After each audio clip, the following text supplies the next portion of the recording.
Live-o.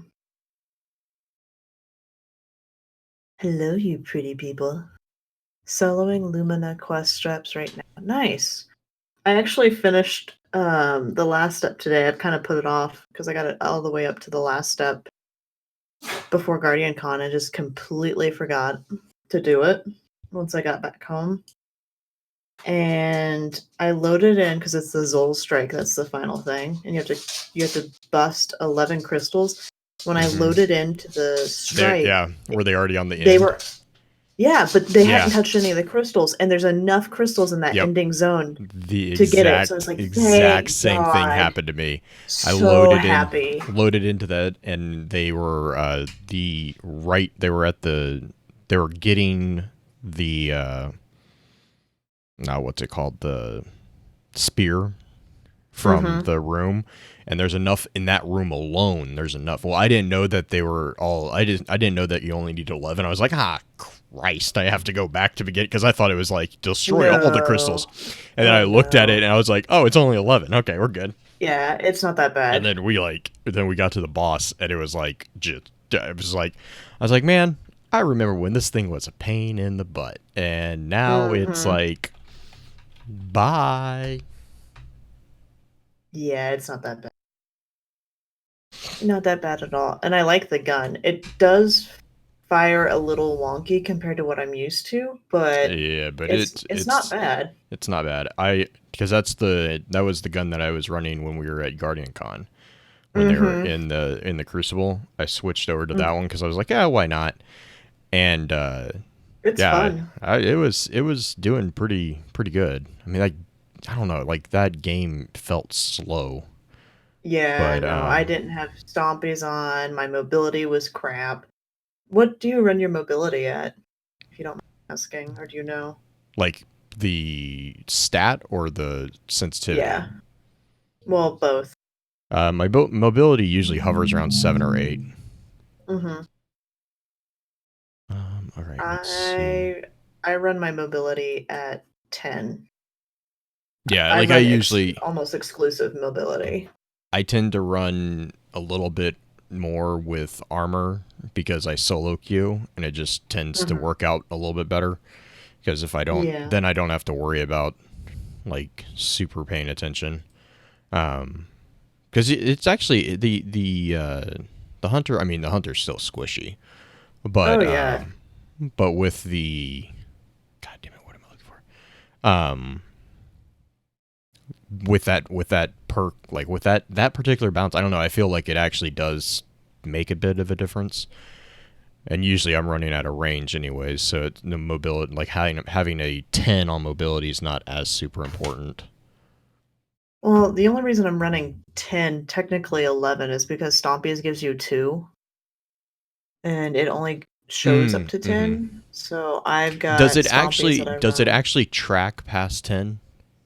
I don't know, but I'm running at max mobility, and I run at a sensitivity, I want to say, of 7 or 8. Yeah, you run at like a ridiculous sensitivity. Yeah, I'm still sniping at it though. I can still handle it. But it's been fun. I like it. But yeah, I felt like I was in molasses during that match. Yeah. It's like, oh, I can't turn to shotgun you in the face. This sucks. All right, I'm going to go grab a cup of water real quick. And I sent you that, so just let me know. I'm looking at it right now. Cool. All right, I will be right back, and then we can jump in. Sweet.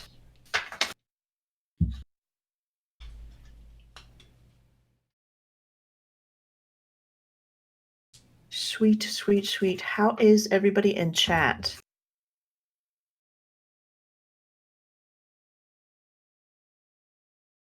How is everyone?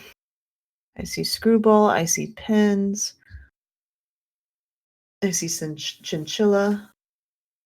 It'll be a bit before I get back into Destiny, to be honest. Shadowbringers. Yeah, no problem. No problem. Go play the thing. I've just been grinding out the Moments of Triumph stuff. I did get sick. I had a fever yesterday and had a bit of an itchy throat the last couple of days up until then, but slept it off. Fever broke a little bit like early evening finally, and was able to get some good sleep last night and lots of fluids, and was able to go back and do some work today, and I feel much better. I actually went to the gym today and got to really get after it a little bit.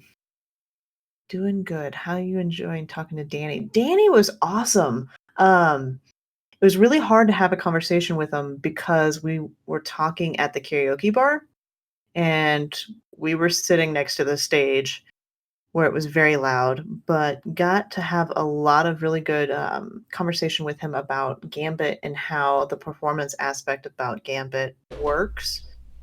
And beyond that, we actually talked about some of his like favorite moments as far as being a dev.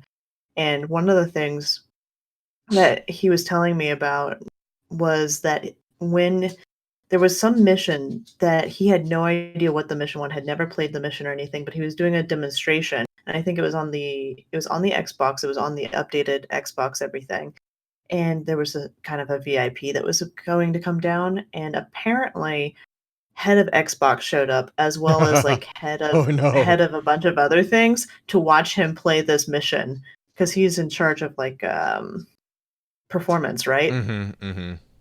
And he was just telling me about how freaked out he was about the whole situation, just seeing like he knew who he was, and he was just like, I was just talking out of my ass. Apparently I did okay, but it's just like I don't even know what to tell him. It's just like, oh my gosh, this is working great, blah blah blah. And it was really cool. But he was telling me about how they are looking at improving the performance of Destiny on Xbox pretty highly, Mm-hmm. which is good. Mm-hmm. He mentioned how the new stuff coming out will help tremendously. Yeah. Yeah. Let's see. It's not just I run it Destiny. as That's gonna be yeah, I know it's everything pretty much. oh yeah. I run it a sensitivity of 8, so That's that is what I ridiculous. am running. Not quite 10. I know somebody who runs at a 10, which is stupid in my mind. That seems a little too much. Any word from Cole if her PC is still crashing? I have not talked to Cole much this evening. I talked to her this morning, but I hadn't asked her about it. I can message her right now and see if anything's going on.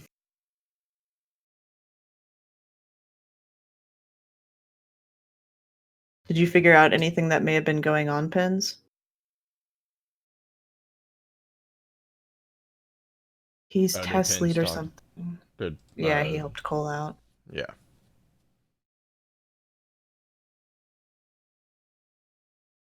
Yeah, he was super, super sweet and really excited, which was kind of fun to talk to. Both him and John Toe were Mm-hmm. very, very happy and excited to talk to people about stuff, which was amazing.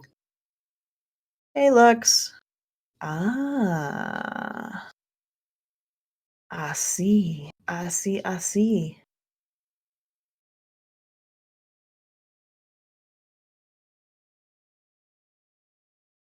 Let's see here. Had to increase the page file as no dump files were being created. Oh, that's not good. Yeah, she was getting blue screened on a fairly Yeah, regular if you yeah, basis. but that would make sense if there were no dump files being created. The Like PC couldn't mm-hmm. couldn't back anything up. Yeah. Yeah. Well, it basically will compound itself because there's no way for it to get rid of like junk files. So there's nothing. There's no Oh, way to like. It basically bricks itself. dang. Yeah, that's not fun. Hollow Yeah, Knight. she's not online so far, so I haven't heard from her, but if I hear back from her pins, I'll let you know. Oh, goodness. Julie is on her way home from a Ethiopian restaurant. Nice. Yeah, there's a really nice place around here. She went out with coworkers this evening, so there will be puppy announcements at some point. There will be a puppy announcement? Is that what you said? Yeah, yeah, the puppies will be announcing her arrival, like they Oh, always oh, do. I thought you were meaning like you're getting a new puppy. I was Oh like, God, no! I'm I have like two. green. Like, No, no, God, do we Ugh. did something happen? Like, No, God, that would be disturbing and absolutely like I would cry. No, no, my dogs are fine. They are both fine. They're both pills. One is sitting next to me on the floor, and the other one is probably out hunting flies. as you do. Yes, yes, yes, yes. All right, let me pull up the rest of the stuff. Top 3 script. You really want Ethiopian food? It's delicious. She asked me if I wanted anything. I'm sitting here thinking, does it travel well? No. Not really. I do like that bread though that they use, like Yeah. The the memory foam. flatbread. Yeah, it's It pretty is. yummy I mean, though. I mean that It's with like I delicious. mean that completely not insulting because it's one of the most delicious things I've ever eaten. Like, which is weird, but it seriously, it's memory foam. Like that's the only thing I Mhm. can think of when I It's eat very that. spongy. But it's like this restaurant is the only restaurant that has ever made lentils in a way that I absolutely love. Like lentils taste like dirt to me any other place, but this place does it really well. Really, you don't? Yeah, okay. Yeah, I'm not a huge fan of them, I've had some good ones but like that. Well, it also like I've had not Ethiopian prepped. Like there's obviously there's different lentils, like different styles you can make lentils, but I've had some pretty mhm. good Indian with like curry and mansala and stuff like Yeah. that. When you do lentils with that, you have like a slight I spice to them. right. They're I delicious. do have an Indian friend who's been dying to make lentils for me, but I've not let him yet. So, Oh because I yeah, told no, him I if hated them. no, So, like if you have the right, if you know someone who knows what they're doing with the spices, oh my god, it's mhm. delicious. I might need to give it another chance. Yeah, I would say if you haven't, I would. Okay. That is something to I mean, look that's like into. that's cheap ass like microwavable lentils like the minute because I eat them on Fridays because I usually try to not eat meat on Friday. Right. So I'll just have them at work, and like it's just like this the stupid like admittedly really poorly whatever. So yeah, Mhm. if you have someone who knows what they're doing, I would totally try it because they're Okay. yeah mushroom mansala is really good.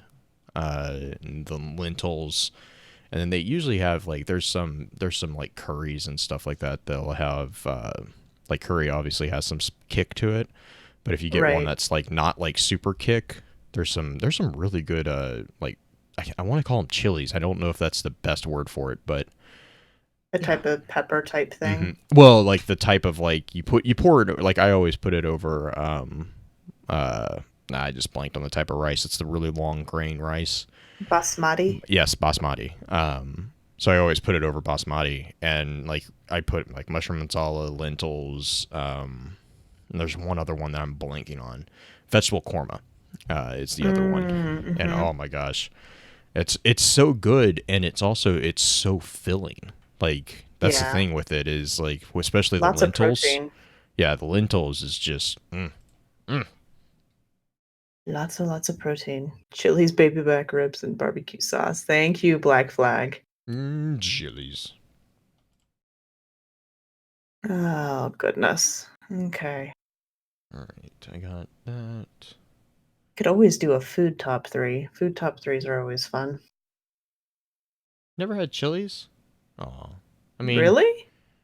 I mean, if you've had Applebee's, you've had Chili's. yeah. I mean, well, I would argue that chilies is actually slightly better, but I mean, yes.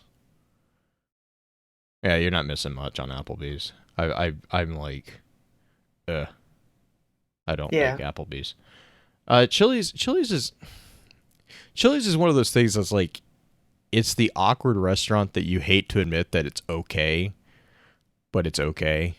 Like, it's not anything to be impressed by, really. Though No, isn't Chili's the one with the deep fried onion thing? that's Outback. The bloomin' onion, that's I thought Outback. Chili's had that. I swear A Chili's has lot of one. them have that, but the bloomin' onion was I haven't originally been an for Outback thing.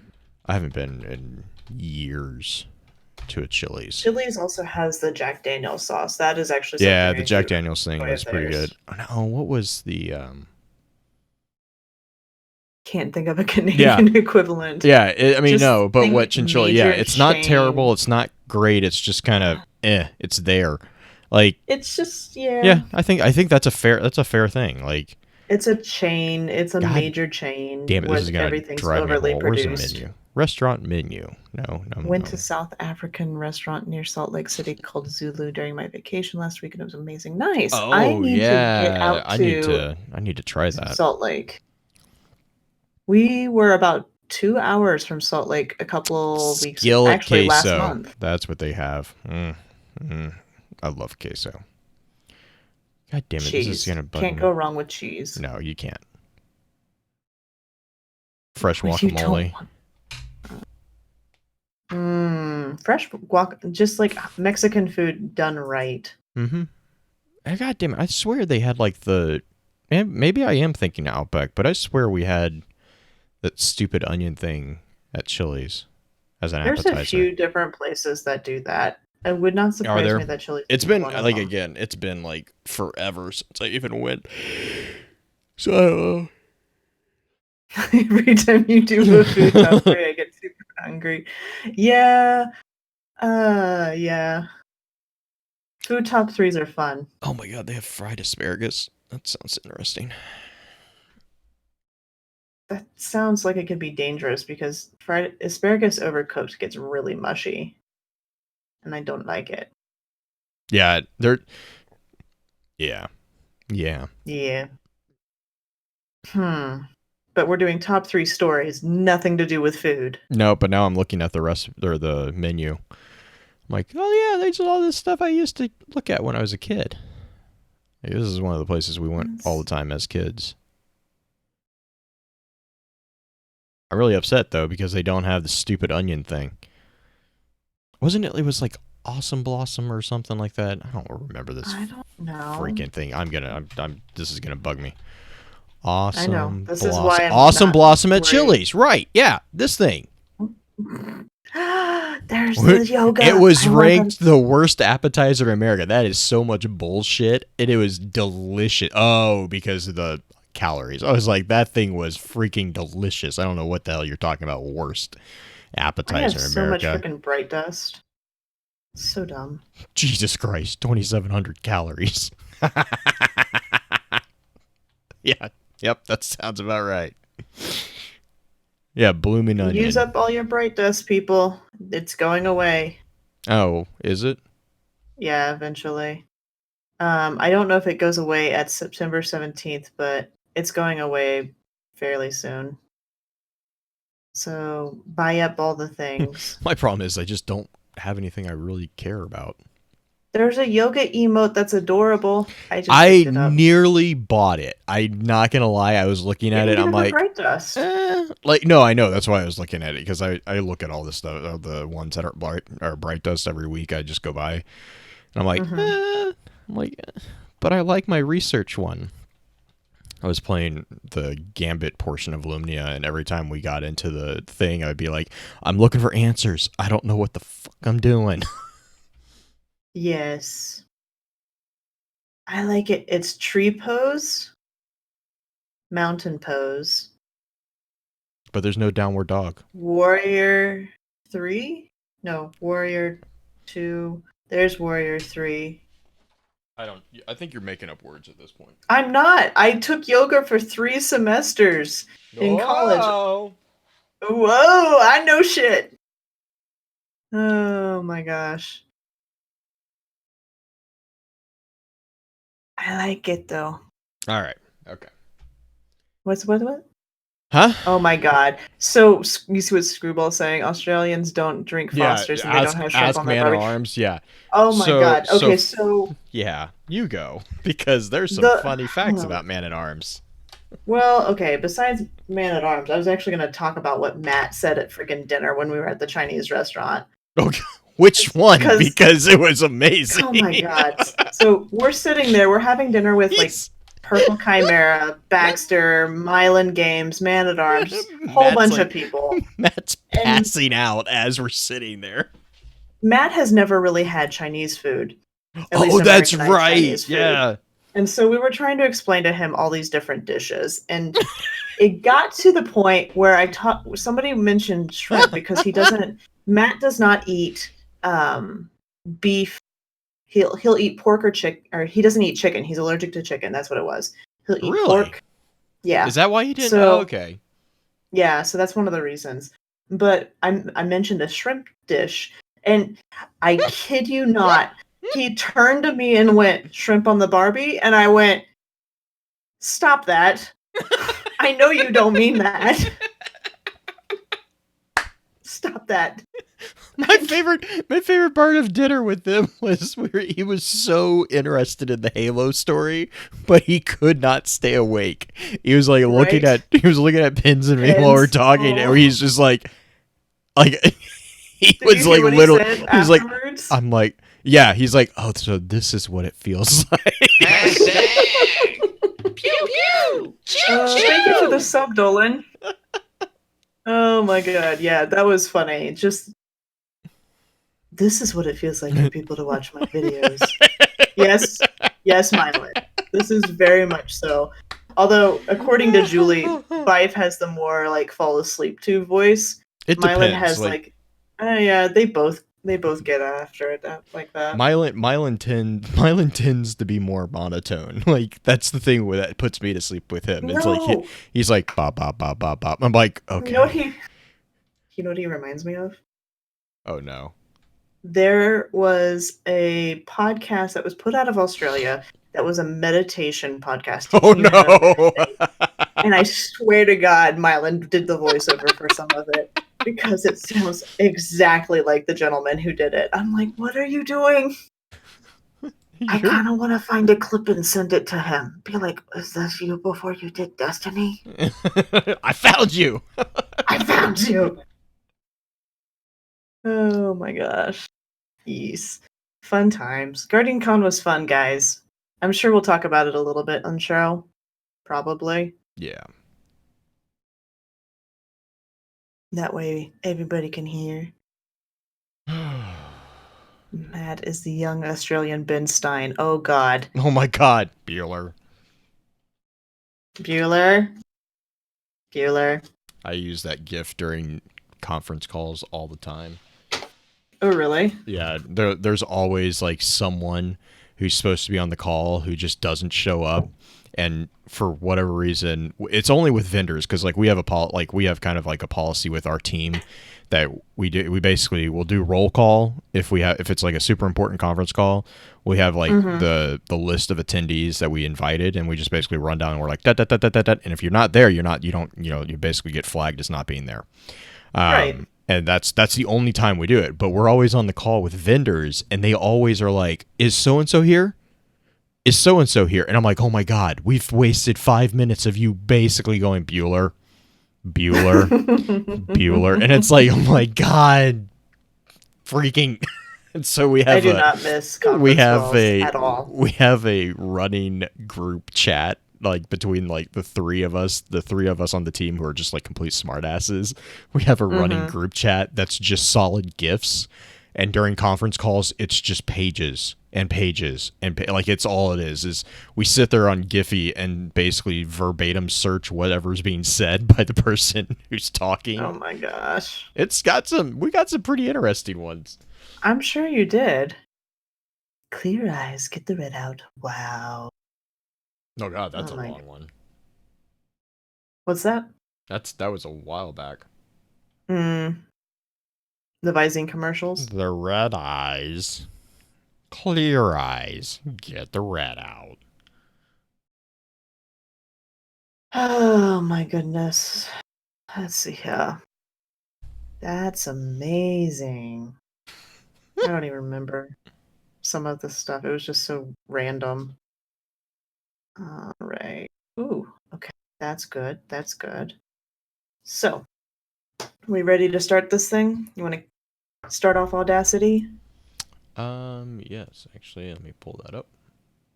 I was like, I know I forgot something. I got you.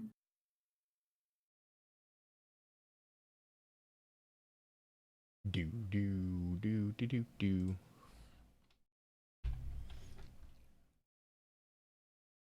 All right. And I have it up. All right. 3, 2, 1, click. Cool. Yay. And then I have the backup Okay. I have a backup recording running for this as well.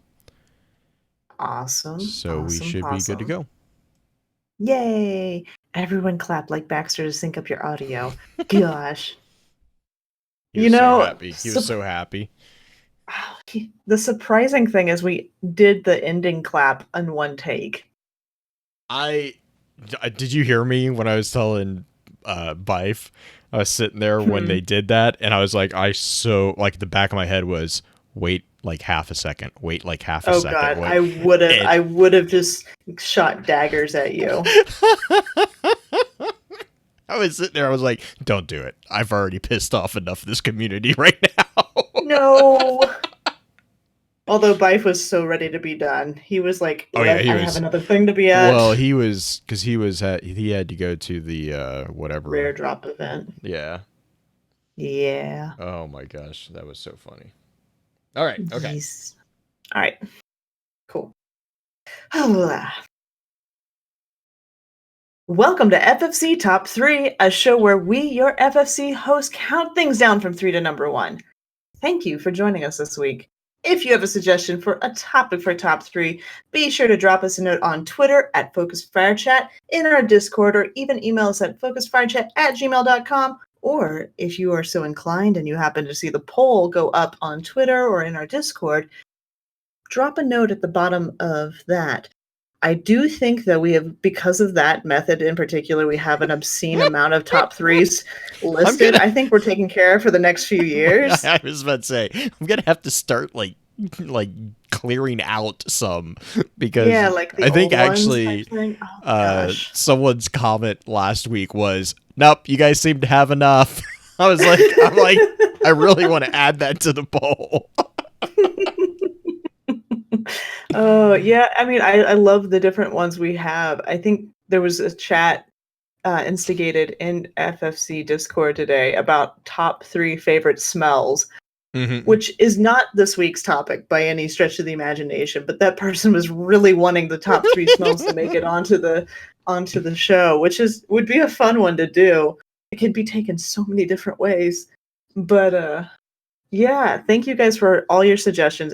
It does make it a lot more fun for us to see all the different variety of things and see what you guys want to see what you guys want to hear. That makes a lot more sense in an audio format.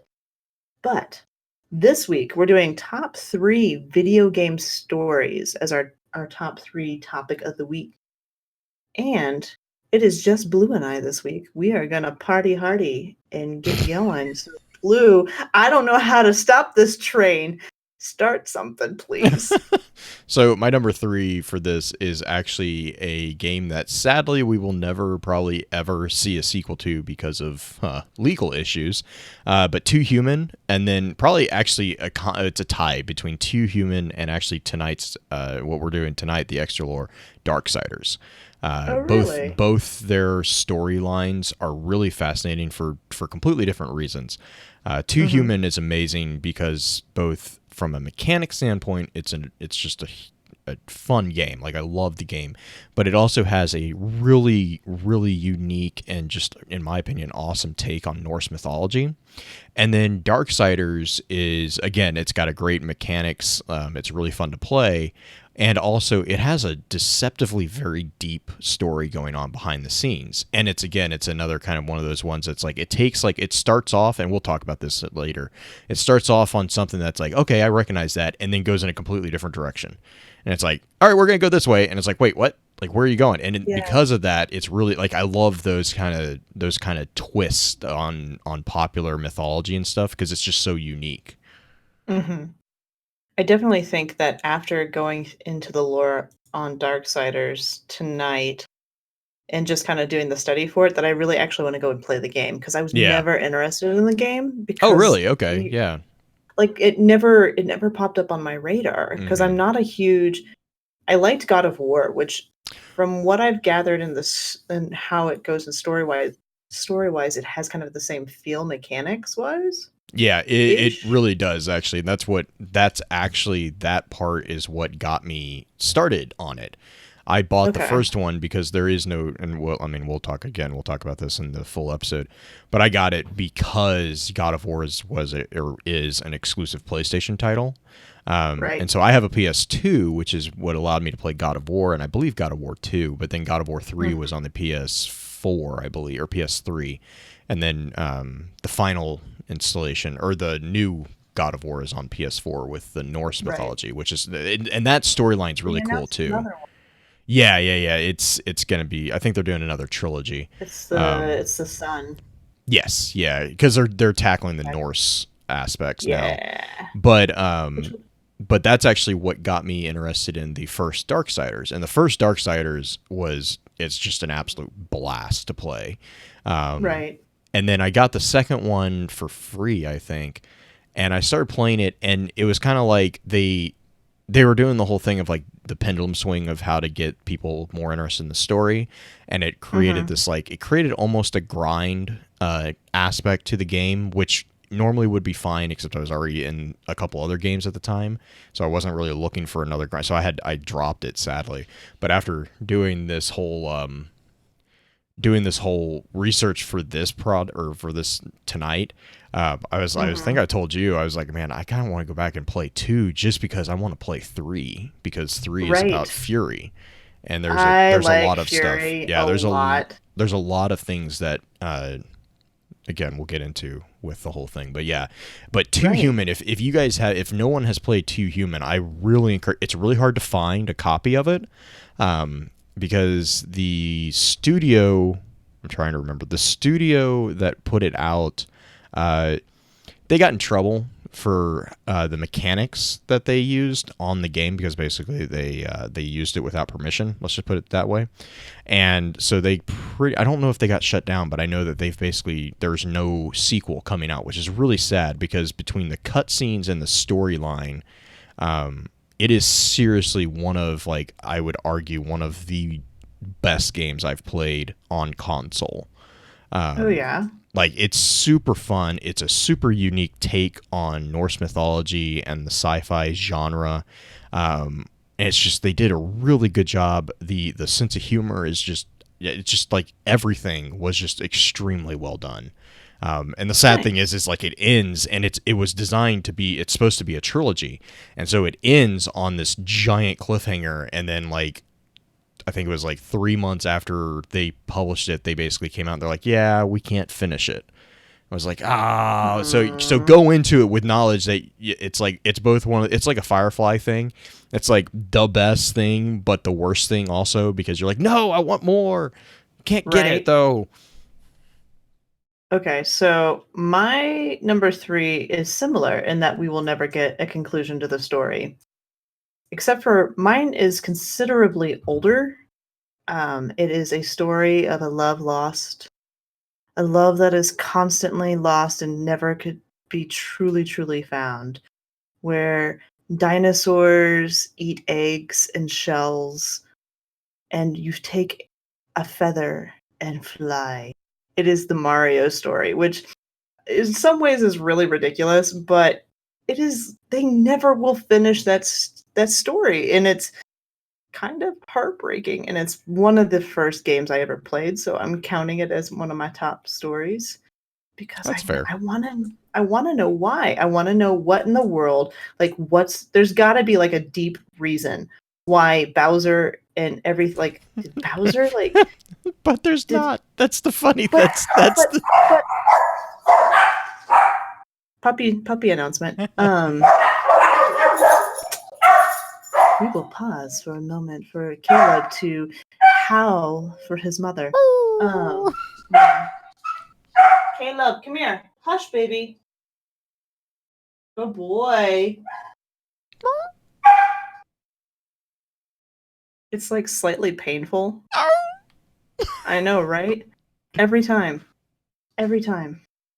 It's not over yet. As soon as she gets in the door, there it goes. I have too much bright dust. Yeah, I know the problem. All right, so I don't have enough things to buy.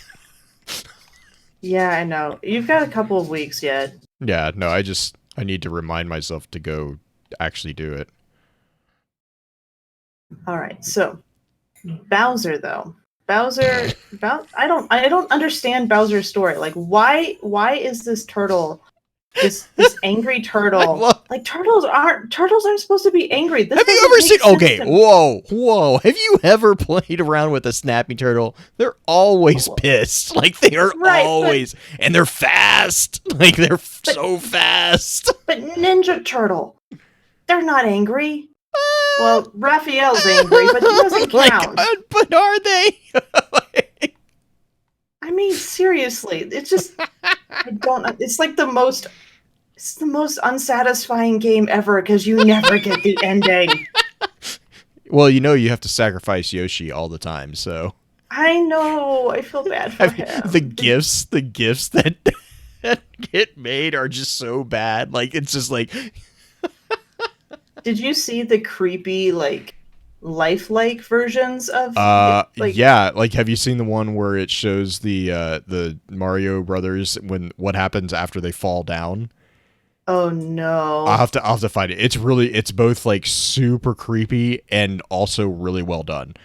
Like but it's like it starts off with the normal game and then it falls below the level and it pans over into a parody account of like what happens to Mario after he falls.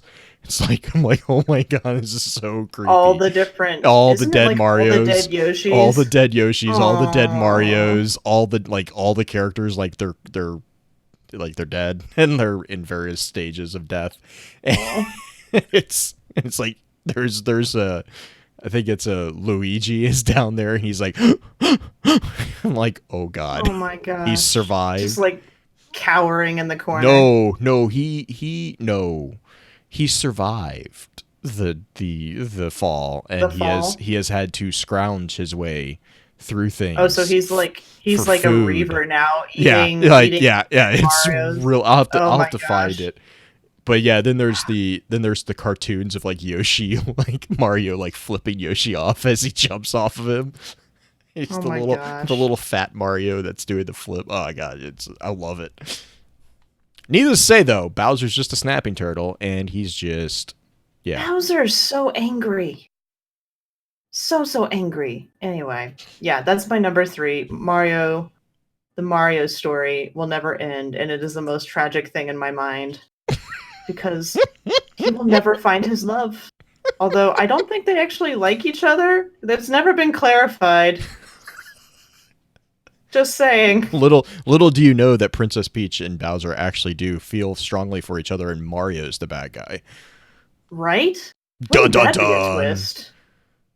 There's been a lot of webcomics about that. Like, oh my gosh, that would be the best gaming twist of all time. Pins. Oh God, no! But why? It'd because be so good. I mean, no, yeah, pins. Yeah, no, there are Rule those 34, too. There are those too, and we're not going to talk about those. Yeah, but yeah. It's the anyway. What's your number 2? Before we keep going on Mario. Destiny. Oh really? Yes. Nice. Is there a particular story within Destiny that you oh my gosh. Or is it just our own? Like, I think it's like it's not necessarily like there's not yes and no. I think would be the answer. It's not that it's not our guardian. I mean, our guardian story is interesting, sure, obviously, because it's what, we have. But I Right. think it's more of like, for me, I always really like I really like stories that take the whole concept of dystopian worlds, but then challenge the despair that's in those worlds. I think that's really cool, and I think that's a really important thing to do. And Destiny does a really good job of doing, like, even in the darkest of times, there's still that hope, and they really kind of double down on that. And and Bungie as a whole has always kind of done that type of thing, which is why I tend to gravitate a lot towards their stories within video games. Is because they always seem to have that. They did that to a degree with Marathon. They did it definitely with Halo. And obviously now with Destiny. And so, like, Mm-hmm. there's always that it's a very stereotypical hero trope of, like, that this is the superhero who is, the center of the story. But with Destiny 2, they disperse it among, like, Guardians as a whole, which is an interesting kind of thing. You kind of see it in Halo is, you'll see it with, like, the Spartans, and, like, the way that the Spartans were kind of, there was ranks of Spartans. Marathon, you didn't really have that, because at the time it was pretty much like you are the hero. But it was just like, I like those types of stories, and I think Destiny does a really good job with that particular genre, and with infusing or in imbuing your character with that theme, while at the same time allowing you to kind of make your own story as well. I really like that. Yeah, I like it. My number two. By the way, Destiny does not make my list, mainly because I knew it would be on your list, so it Yeah, did fair. not make my list. Um, my number two is Horizon Zero Dawn. Okay. I can I I I can see cried. that. Yeah. Yeah, I cried at the end of that one. Just the whole Alloy and the mother Mm-hmm. scene. It was a really well done story, and it was a uniquely done story, which I appreciate, because you get a lot of the same themes because there's tropes for reasons. But Horizon Zero Dawn, I I enjoyed the. It's kind of what we're going to talk about tonight. You have, like, the mythology, the typical mythology, but then it's flipped on its head. And Horizon Zero Dawn kind of had that built into it naturally, which was really Right. cool. Well, because the what is it? The AI components. Yeah, I like because the those. AI was like Gaia and Mm-hmm. everything that was really related to our Well, actual they had, like, mythology. yeah, because I think wasn't that when they also had, like, Hades. yeah, the deities designations Yeah. were the massive AIs. Yeah, I remember Hmm. talking about that a little bit. Yeah, definitely. But yeah, that one I thought was really really kind of special, as far as the uniqueness of how they're turning it with the mechanical and the natural, and how it's that return to nature story, but Mm-hmm. at the same time it is entirely a mechanical world that they're within as well, and how AI has affected everything in a very different way. Anyway, not a funny one for my second one, more serious. Yeah. But we're up to number ones. Yeah, and mine, number one is actually kind of a tie as well, between Halo and Elder Scrolls, which I'm sure is not a huge surprise to really anybody. Um, and mostly just because Halo will probably always have, like, a really fond place in my, like, purview.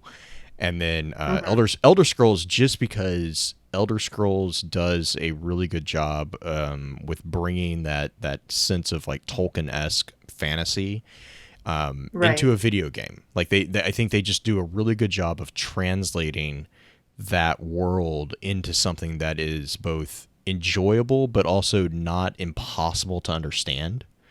Mhm. I mean, it's immense. It really is. I understand that, but it's also not like you don't have to read. I mean, you can read books and books and books, but Right. you can also just play the game to just enjoy it, and you get you pick up on the story just Loading by playing it. screen. Yeah. Oh God. Loading screens. Bethesda has nailed the use of loading screens to like give you It's an hints, art. give you like hints. Like Skyrim's loading screens are probably one of my favorite ways of doing it because of the statues. It's interaction. Like you can interact with the Right. statues, which is really cool, and it has relevant information to like what your character is actually doing. Usually, like every now and then you get a weird one, but Well, you usually get it's like the kind of Dwemer when you're in the Dwemer's right. It's usually areas and it's whatnot. usually based off where you're located in the game, and I think that again, I just think that that's really well done. Right. And I, no, I the I would bears can agree. go. The trolls. The bears could go, but the Oh my trolls. god, Every time freaking this gets brought bears! up, every time we talk about Skyrim, I have to bring up the troll encounter. Anyway, I may have a vendetta against them just as much as they have against me. Yeah, that's fair. Yeah, but all right, we're up to my number one, right? This is where we're at. This is what's This is where we're happening. at. This is what My happened. This number is what happening. this Yep. is this yeah, my number one is also another game that we've done here on Extra Lore that um a lot of people felt very strongly about, and it is Senua's Sacrifice. I thought the story was incredible on multiple levels, not only from the lore standpoint of the mythology that they incorporated into the game, but also from the psychological story and the way that they teased out um, an emotional response from the players. Because yeah, just that ending fight alone, the whole thing is gut wrenching.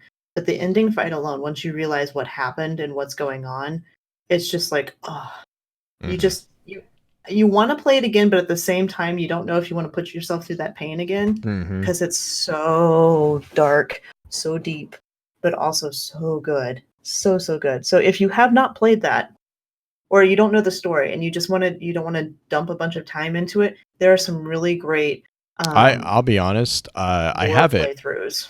Yeah, I have it on my Xbox, but I watched it like the playthrough itself. There's YouTube videos out there that are really well done. Usually they're like the cinematic playthroughs, and actually that's one of the games that I would almost say I enjoyed the playthrough so much that I don't want to go back and play it because because I would just the story is It's just good. amazing.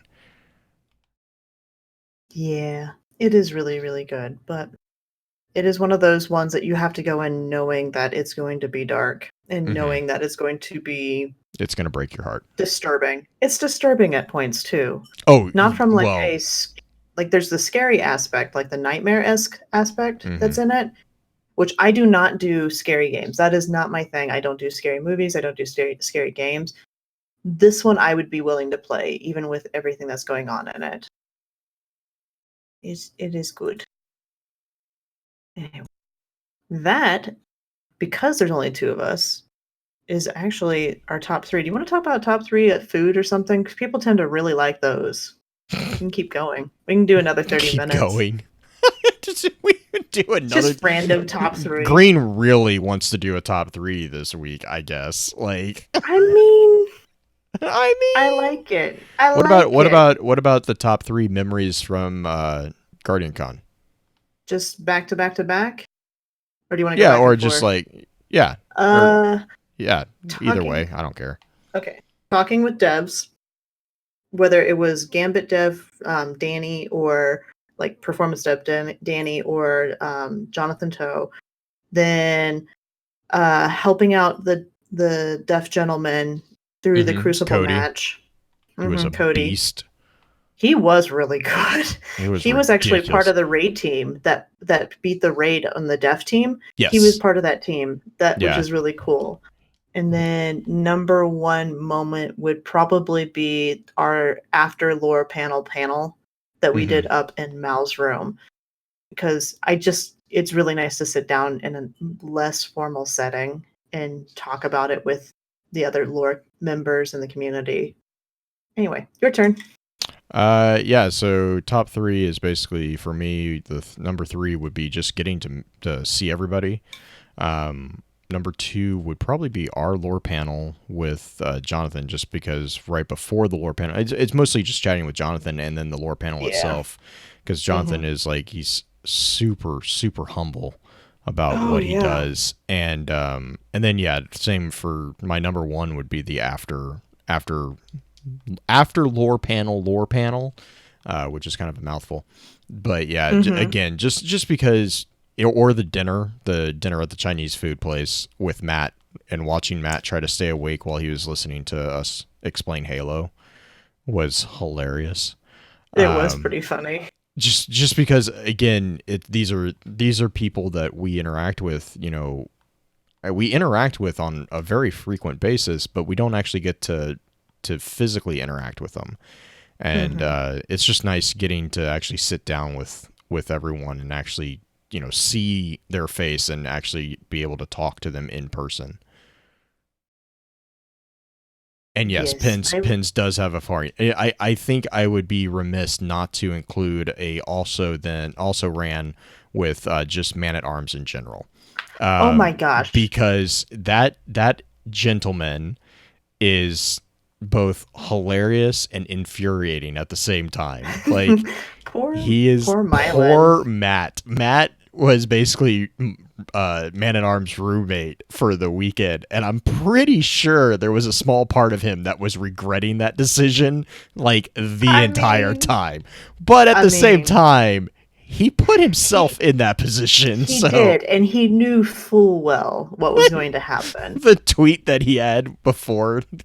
So who are you staying with between him and, is it his girlfriend, fiance? I can't remember. I think fiance? We'll say significant other. Significant other. Oh my God. His better half. Yeah. So where are you staying? Danny. Man-at-Arms. Who's that? Sends her the Peregrine Greaves video. So this is literally someone you met on the internet. Yeah, it'll be fine. Yep. I mean, that's the fun thing about our community, though. Like, in general, I met Hydra for the first time. I've never met anybody on Hydra. This was my first time meeting any of them. I've met some of my RP friends. First time meeting any of them. It's totally fine. You and I met this way. We never met in real life before. But I'm also not. Oh, and then when Man-at-Arms running joke with Bianchi about the Shax helmet. Oh my gosh! Like, did you see a sweet little ex-princess Disney princess up to him? Oh yeah. Can I please have the Shax helmet? B, give me the Shax helmet. Did you see the tweet today from Bianchi? He had a picture of Deej. I think it was Deej. It might have been Lars with the Shax helmet on. I was like, man, now you're just taunting Man-at-Arms. Like, now you're just taunting him.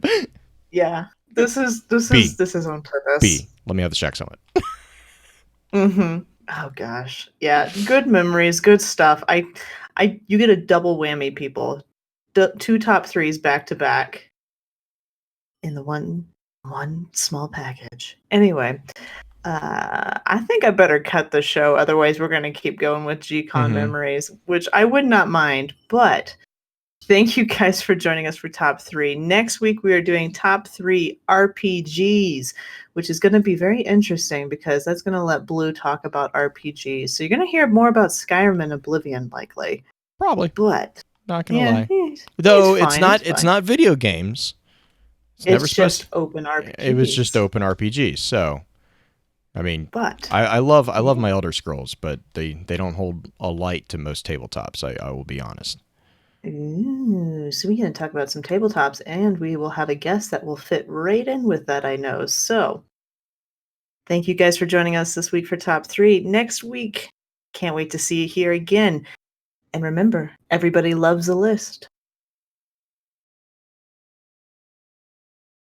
Man-at-Arms can't do a serious video.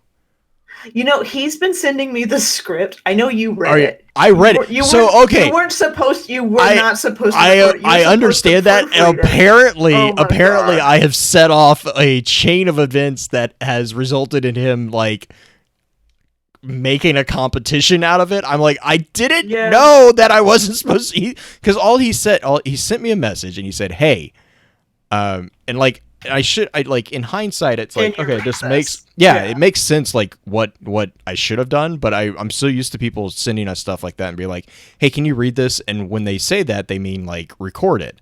And so I got it at work, and I was in the middle of a meeting, and I didn't really even think anything of it, and I was like, yeah, sure, that's fine. And so he sent it to me, and I was like, I glanced over it, and I was like, oh yeah, that'll be pretty easy to, knock out in the evening, and whatever. And I just went on my day.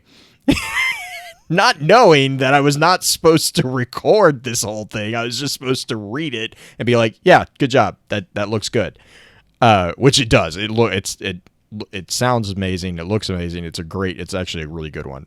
But, so I sent him the file, and there's like silence, and I'm like, did I do something wrong? Do you need something? He's like, oh, now it's on. And I'm like, what's on? Like, I was so confused. I was like, what do you mean? He's like, I was just needing you to proofread it, but now you had to go do an epic level shit. Now I got to do, one better than you. And I'm like, you don't really. It, by the way. Oh, has he? He's rewritten it. Oh just slightly. He's making it more Shakespearean because Rick cannot let something go. He's like, now I have to do cinematic level shit. And I'm like, you don't really, like, you don't have to. I kind of want him to post them like back to back with your reading and then his reading, but that's what he sent me. He's like, after I post this, we're gonna have to play. We're gonna have to do a one-off. I'm like, what does that mean? I'm so nervous about what that means, because coming from you, it could mean anything. Whoa, Angel, what are you talking about? Yeah, to do with Guardian Con and asking for the LGBTQ to have their own booth and space at GC. Phil included, even though as goths, so they don't need it. They're welcome as gamers. What are we talking about? Kicking off a goth on Twitter this week? I don't understand what's going on. I don't know. It sounds like drama. There are plenty of LGBTQ representatives at Guardian Con. Oh yeah, myself included. Moon. There's a few. There's quite a few of us. Yeah.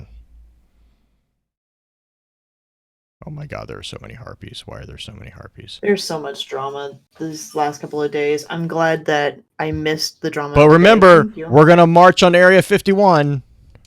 What the hell is that? Like, what is going on? I got sucked into the Twitter feed because one of my coworkers was giving me all the shit posts that's been going on Facebook. I still have no idea. Yeah, Wet Chinchilla has it. Basically, it's like a bunch of people are just gonna Naruto run at Area 51, is what I understand. And the headline that I love was, because they can't handle us all. And I'm like, you guys understand that's not how that works. This is the guns. U.S. military. They're kind of designed to handle you all like this. And then one of my favorite responses was someone from, I can't remember where they're from, but it's a picture of Agent Coulson from the first Avengers with the giant gun. And he's like, I've always wanted to use this. I don't even know what this does. Oh my gosh. I'm like, oh my God. It's going to end so badly and so hilariously. Yeah. Oh, no good will come of that. Yeah. Good. Yeah. Yeah, no. Oh, man. But yes, the Twitterverse has been alive and well with the memes, and it's been both entertaining and terrifying for the level that I've lost faith in some of humanity's intelligence. I mean, intelligent. Let's not go there before Green talks about things that's going to get her in trouble. Intelligence is in the eye of the beholder at this point. It's humanity. I mean, really. As a general never underestimate the power of large groups of people. Mob mentality is a thing, okay? Oh my Oh my god. gosh. Exhibit 1, Twitter. Yeah, yeah. Oh, that's Anyway, so funny. But yeah, no, that was my entertainment for today. Was looking at all the because I was trying to figure out what I don't even know what sparked it. Like that's the thing is like it'd be one thing if it was like, oh, okay, they're talking about this because blank. No, it's literally we're obsessed with aliens. I'm like, I I mean, that's who it? knows? Like that's Who it? knows? Who knows? I don't understand. But it was I amazing. And I I'm don't know. literally talking to fill the space because I'm fighting a army of Vex at the moment. So I wondered what was going on. I figured you I'm were in running game doing something, I'm but running this story mission, and it's the I don't know what part of it is, but it's like it's the I gotta get the weekly challenge for the Moments of Triumph. I have like mm-hmm. 2 weekly challenges that I need to finish to get it, and it's the 6 story mission. So I'm at the point where there's like just infinite Vex spawning. All right, there we go. All Right. right, so I need to finish up IO, and then I need to play the story missions, and then I should have mine done. And then I got to do strikes because for some reason 25 strikes is required. Strikes. yeah, Angel. I mean, that was the thing. Is like I don't know why that's on Goth's shoulders. If they didn't organize a meetup, that's on them. Yeah. And if they, I Yeah, mean, the I agree with you. is here. Look at this. If they want their own booth, then I'm gonna probably maybe piss off somebody. But it's like the thing is like they're just as free as anyone else to buy a booth, but they're not gonna get it Yeah. free. Like I mean, that's Yeah. there's not handouts. Oh no. None of the not even I don't think T-Rex even got a booth for free. I don't think that's something that's common. I think everybody has to put their share in because a large part of the overhead cost comes from the booth, the vendors and stuff like that. But yeah, it's one of those things like if people want to come up with a event for people to go to. I mean, I can talk to Moon and see if either she and I want to do something for next year for LGBT community members, since we're both kind of not necessarily prominent, but known. But yeah, all Okay. the things. Um. Let's see how what else is going on. All right. Oh, so Dan Finity and I are doing a thing. This is kind of a pre-show, You're also going to be pre-release on thing. Man at the Arms Unfiltered, again. right? Yeah, I'm gonna help. Basically, I'm gonna help keep Rick in line while we talk to Con, Oh God. because Con is actually the guest. Oh no. Yeah, PC I'm. needs help. Yeah. PC needs me to help rein Rick in sometimes.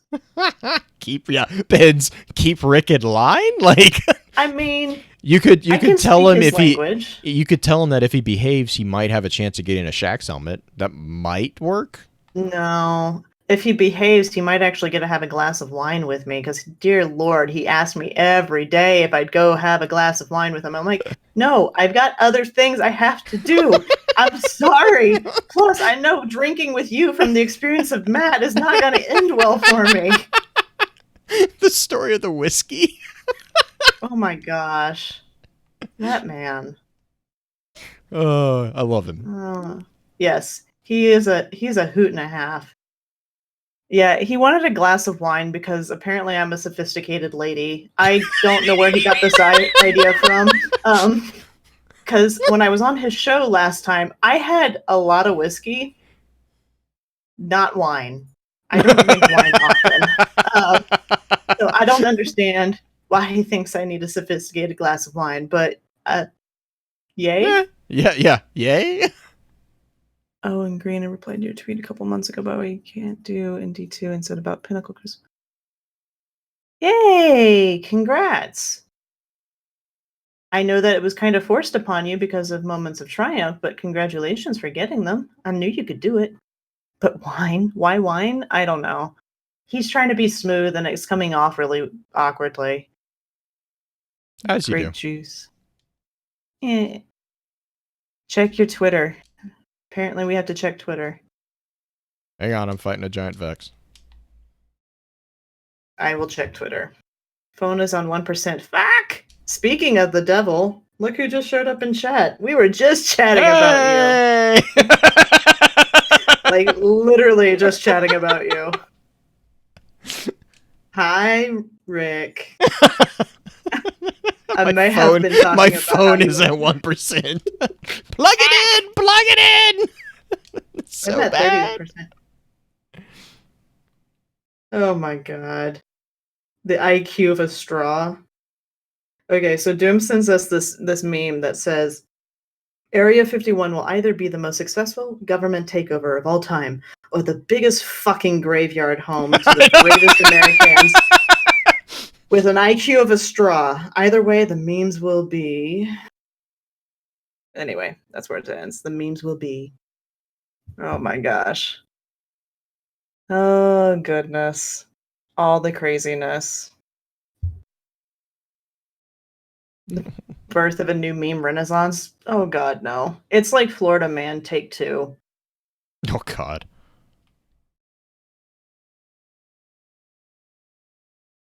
Florida Man Take 2. Are you done shooting that Vex? No, the Gate Lord's still alive. Alright, now he's dead. Okay.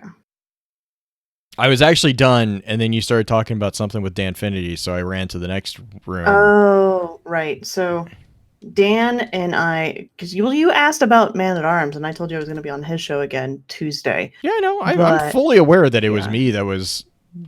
You derailed me. Dan at Arms. Wow. Dan at Arms. Dan at Arms. Danfinity.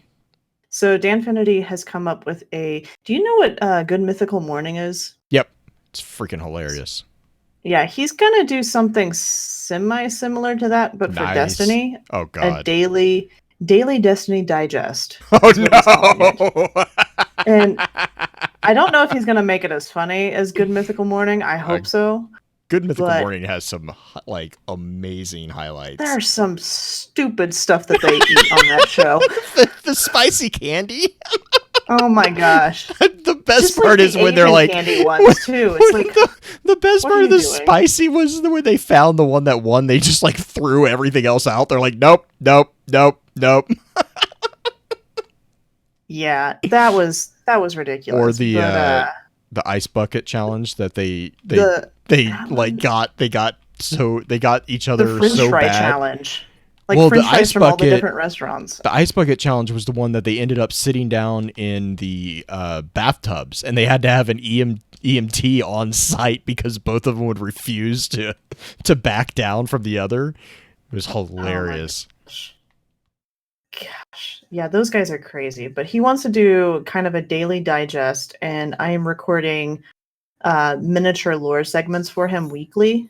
Oh, nice. That ties into what we're doing in game. So, like, I recorded a Toll in the Shattered one this week.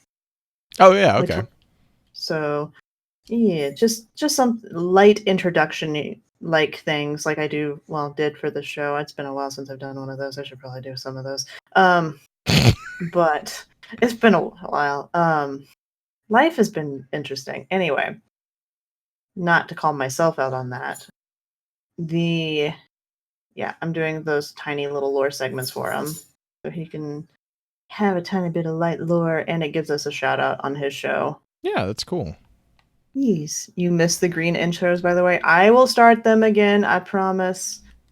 I gotta figure out how I'm gonna start them again, but I'll start them again. I started running out of ideas for concepts behind them because it got really deep and dark and heavy for a while, and I kind of miss doing the weird intro I did for, what was it, Titan? The Arcology? Yes, I think so. Yeah. That's the one that you did the salesperson. Because it was for Clovis Bray. Yes. No, was it? No, Clovis Bray was the salesperson. Titan was the one that you were like, come live, blah, blah, blah, blah, blah, It was like Exodus Black or something like that when we were talking about. I gotta come up with some ideas again for some introductions. Anyway. Yeah. I need it. They'll come back. They will come back. Infomercial green is funny. Good. Good, good, good. I can do funny sometimes. I am better at being sentimental than I am at being funny. I'm gonna get killed. Are we ready? Yes. Okay. Whenever you are, give me a second. Let me get to a place where I'm not going to get shot. Where's my mouse? There it is. All right. All right.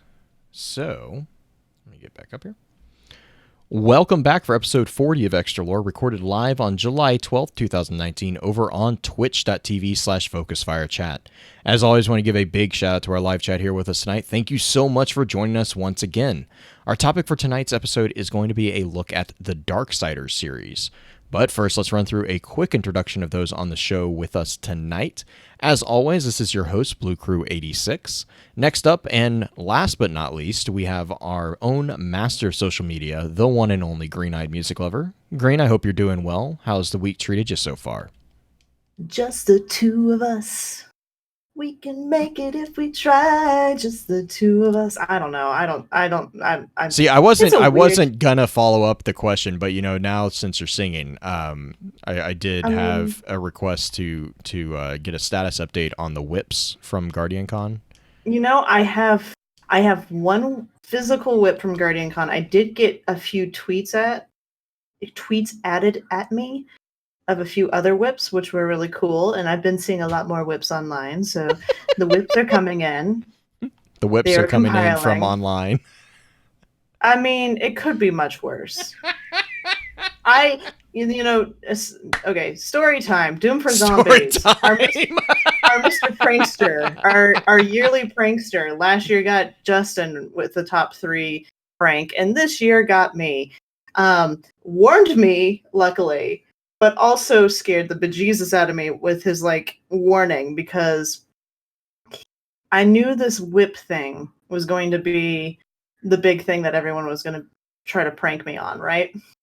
And Doom's like, "Oh, I've got something for you." And I'm sitting here thinking, "Oh, dear God, please let it be PG. Please let it be PG. I don't want anybody getting pulled over and having a whip, a physical whip, like a bullwhip attached to them. I'm just waiting for him to show up with a Indiana Jones thing and just and of course I see him over by Lady Desiree, and she's playing the most beautiful rendition of Rise of Iron, and I'm like, oh my God, I see Doom. Oh God, here it comes. And he pulls out of his jacket, because he has the same jacket that he wore last year when he had the 2 hot dogs that he gave to Justin. He pulls out a piece of paper and just holds it up like a kid at the airport waiting for his mommy to get off the plane, and just shows it to me. And it's this whip of a work in progress of a drawing that he did of Wicked, which I found out later. He had Wicked, and this is it. I'm going to start laughing and crying a little bit at the same time. He had Wicked jump into a PvP match with him at the Citadel, which is my favorite PvP map, and stand there as he drew this. And Wicked told me about this later. I'm like, oh my God, this is the most perfect whip I could ever have received, because you had to be a live model for him. This is great. So send me your whips. But seriously, please make sure they're drawings. Don't send me your whips. But I still have it. It's actually sitting on my piano next to me. It's actually on her fridge. She put a magnet on it. I could.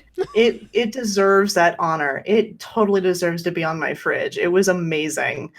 And it was just, oh my gosh, yes. I appreciate it. That was my physical whip that I got at Guardian Con. It still sounds really wrong for me to say that, but I don't care. It was great. It was a good time. So thank you, Doom for Zombies.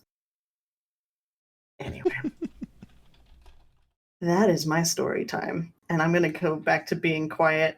Week has been good. Week's been good. Oh man. Well, so we don't really have a question for the community, Mm-mm. but I think we kind of talked about this a little bit during the top three, which will be coming out Wednesday this week. But I think maybe what we could do right here is like kind of chat. What are you familiar at all with the game Dark or the series Darksiders? Green.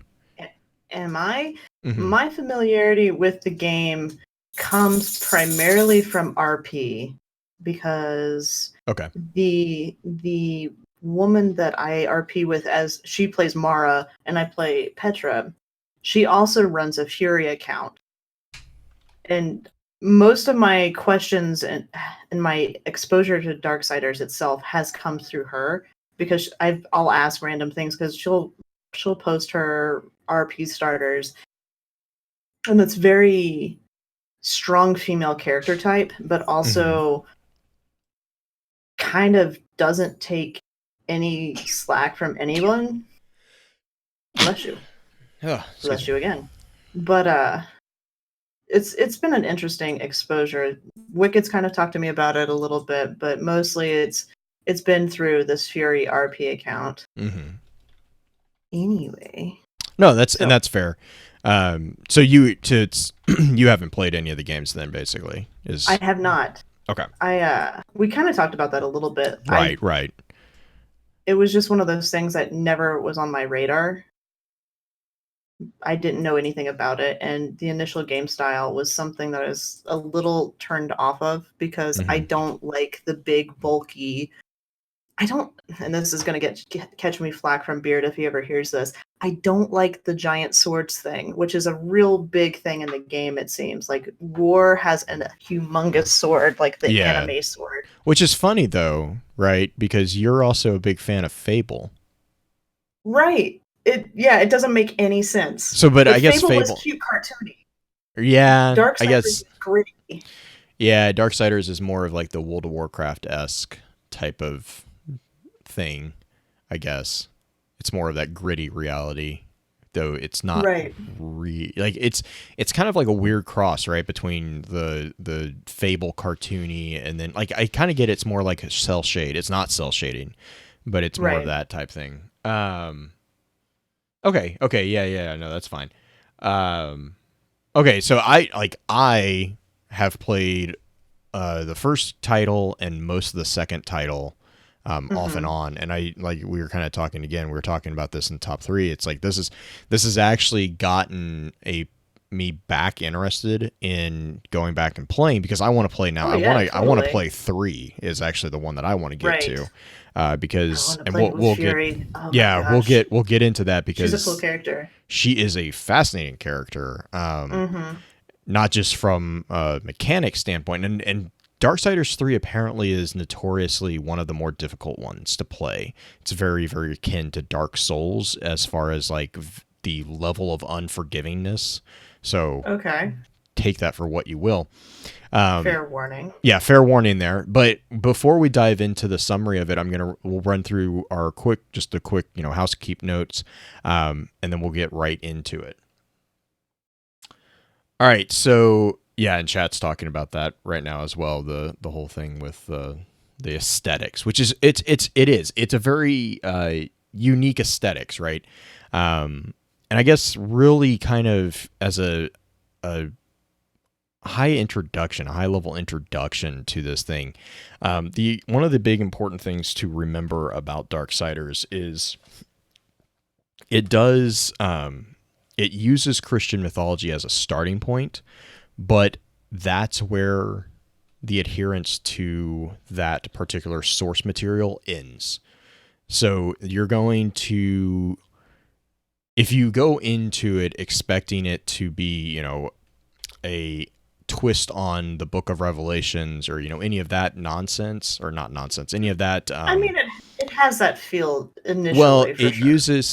uses that concept, right? It takes the concept of like the apocalypse and the four horsemen. That's really and this is from the developers themselves. They've said this and they did this on purpose. They said, we took the idea And it like the general idea of this apocalypse, and then these are these like 4 central figures of the apocalypse that just happen to be called horsemen. And then they took it and they went their own direction with it, which is actually Right. what I really like what they did with it. But they're still containing a lot of the same character names that you see from Yes. the different Yeah. mythologies and stuff like that. So Conceptually, there's names yeah. of, and there's like the angels and demons. So like concept wise, there's a lot of things there. Um, but I was just saying, like that's real. Like if you see, when you see like one of the demons' names is Lucifer, it's like, it's not going to be the Lucifer from Christianity. It's going to be their own version of that.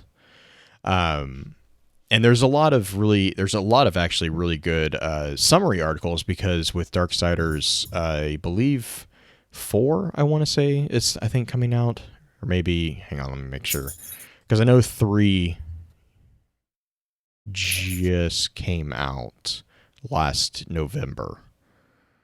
Darksiders 4 release date is currently set at Darksiders 3 came out last November. Darksiders Right. 4 is not necessarily confirmed. Not confirmed. Okay.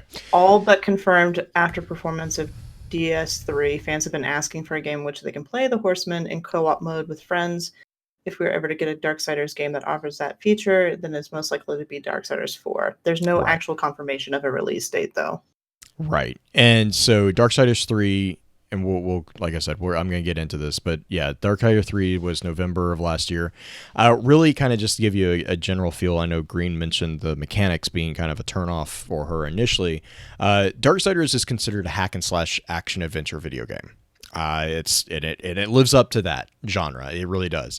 It's very akin to God of War is the first one, and then after the first title, Darksiders 2 kind of started going in their own direction, and they started introducing more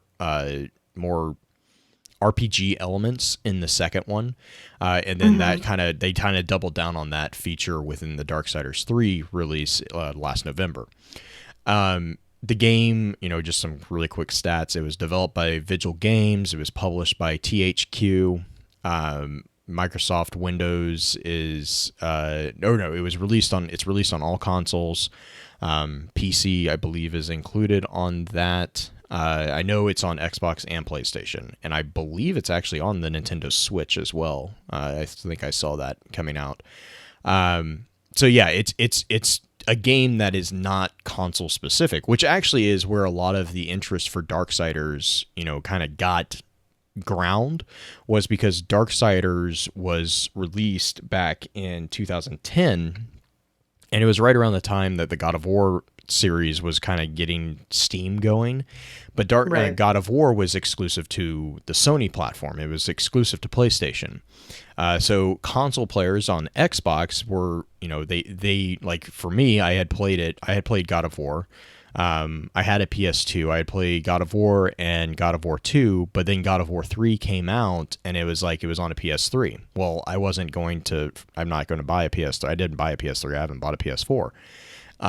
So it was one of those, it's the unfortunate side of having console exclusive games, is I just wasn't able to finish the game for that feature or for that function. So for me, Darksiders was like, I saw it was similar to Dante's Inferno, which I think is on our extra list as well.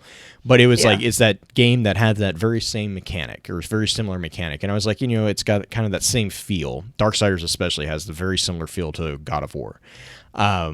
And I picked it up, and I think a lot of people that I've talked to that's how they got into Darksiders, actually, was because they were also looking for something that was akin to the God of War-esque thing.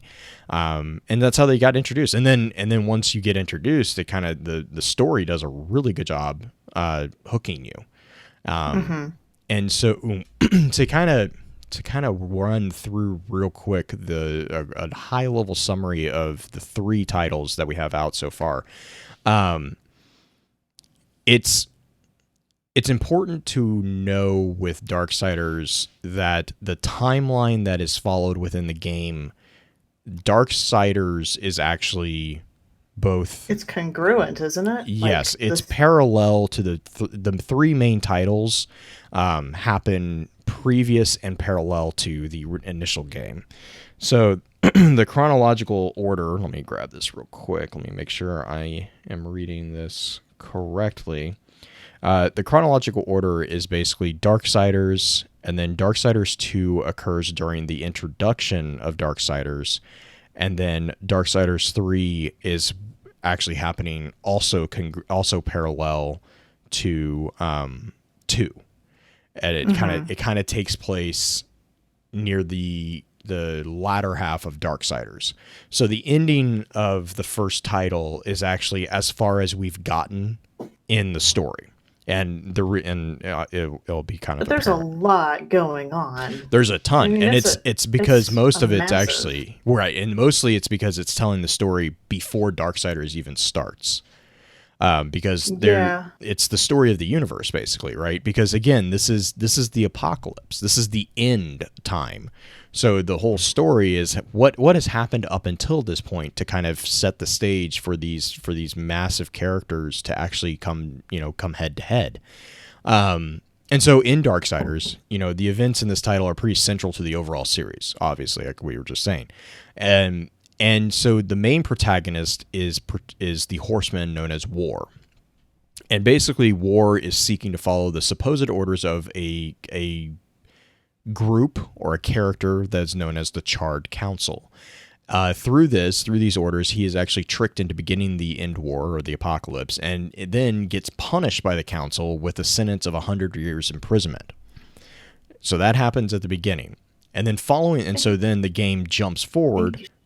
I What's that? mean, you're kind of. I mean, there's kind of a little bit that's a little misleading in that, and is that Ward doesn't.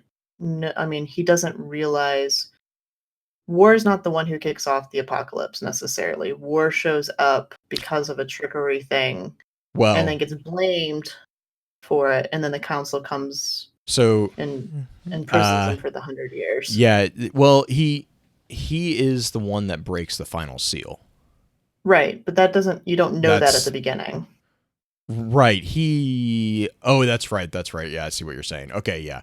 So basically, War is summoned because seals have been broken, Hmm. and Which, if you know the Christian mythology right, there's behind 7. So that, that's basically, similar. yes. So basically, let me pull up my notes on that part because you're correct. Ba ba bum. Because you have So revelations. yes, well, and that's kind of also the point of the entire series is the revelation of kind of what is actually going on. Because Hmm. War, you first jump in, and War is landing on Earth, and basically what happens is War arrives on Earth where the end war appears to have started. And what's happening there is basically the armies of the angels and the armies of demons are in giant chaos. And then through the introduction of the game, you confront a character known as Abaddon, which is the general of Heaven's army. And basically what happens is War lands, and one of the first things that he notices is that his brothers or his siblings are not with him. And so basically what has happened is most of the seals have been broken, but the 7th seal, the final seal, has not been broken. So the 4 horsemen were not fully summoned. And then so War actually shouldn't have even shown up to begin with, but he kind of was there anyways. And so his presence actually throws Abaddon off kilter in the middle of a fight against the demon commander Straga, a character known as Straga. And Straga is actually able to kill Abaddon. So then what happens is War goes up against Straga, and then he's Almost about wins. yeah he's about to kill Straga, and when all of a sudden his powers are drained, and we don't really know why at this point in the game why, but he loses his powers and Straga just beats the ever living daylights, and the Charred Council actually steps in and saves War. In the process of doing that, however, they also accuse him of destroying the balance, which is a very important thing within the series. The balance between the it's not necessarily good and evil, but it's like light and dark type thing. And they accuse War of destroying the balance because they say that he was the one who brought the apocalypse prematurely.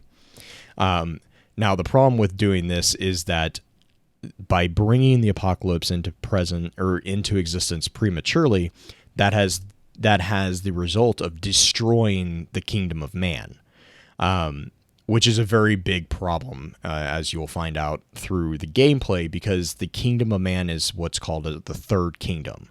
And it's actually the kingdom was meant to break the tie between the first and the second kingdoms. And that's the whole reason the seals were created in the first place, because the battle would have continued to rage on had not the seals been created by, it was the what did you call them, the Chaos Council, the Council of Talking Heads. Council. Yeah, the Charred Council. Yeah, the Talking Heads.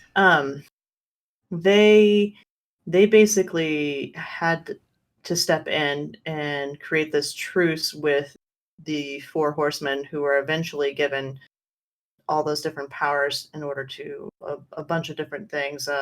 Destroy the Nephilim, which is technically their race. Yes. Well, yeah. That's its own. We'll get into that with the timeline too, because that's a very important very important aspect of the Four Horsemen as far as explaining why they are so powerful, as well as in particular. Yes, death in particular. Oh, poor death. But as far as the balance goes, the seals were created to help stave off the battle between the angels and the demons until the realm of man was equal in power. Once they became powerful enough, then the seals were supposed to be broken. Correct. And then once the 7 seals were basically destroyed, that would summon the horsemen, which would mark the start of the end battle, which is this basically giant deciding point on which of the first or second kingdom would take over everything, basically.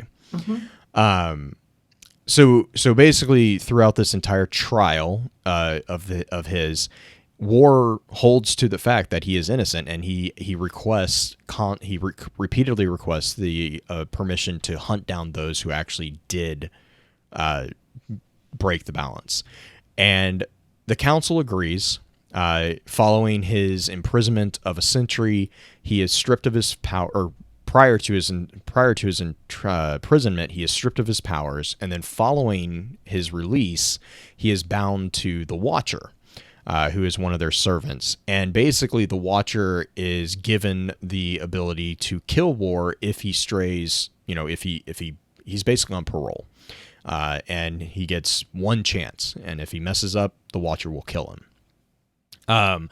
So then in this title, War will return to Earth, and we are introduced at this point to a new character from the forces of Hell, the Destroyer. And this character has annihilated humanity as well as the majority of the armies of heaven. There's only a small contingency of angels left, and that is the group that is known as the Hell Guard. And they've actually been stranded on Earth and are being led by Abaddon's lieutenant, and what we'll find out is actually kind of his lover, Uriel. So basically and then throughout the game, you get introduced to a couple of different characters. You have like Volgrim, who is the character of the merchant who kind of sells you stuff. And also actually gives you some advice, and actually has a strangely larger part to play in the story than just giving you he's the Darksiders equivalent of Zur, the trash collector. In some ways, yeah. Oh my gosh, his mannerisms are very similar to Zur's too. It's really... Well, he's also hunched over. Yeah. Well, he also has that type of that voice as well. Right. But Volgrim is the one who kind of directs War to seek out Samael, who was connected and then connects to the Black Tower. which is going to lead to the destroyers. And then that's where you get the introduction to basically the mini bosses for Darksiders, which are the four demons called the Chosen. And those are the guards of the Black Tower, which is the destroyer's kind of main fortress. So the primary thing here is that War is basically going to cut his way through these demons to get to the destroyer. Ultimately, he will go up against the destroyer, and I'm trying to remember. I'm trying to remember if this is where he fights the destroyer at the end. There's a few different times that he fights The destroyer. Yeah, no, I'm trying to remember. That's why I'm trying to remember, because I know it basically comes up to the destroyer actually lays siege on heaven. And you find out at that point, oh no, yeah, that's right, because he gains access to the Tree of Knowledge. War visits the Tree of Knowledge, which because is what he was told to do by Zur.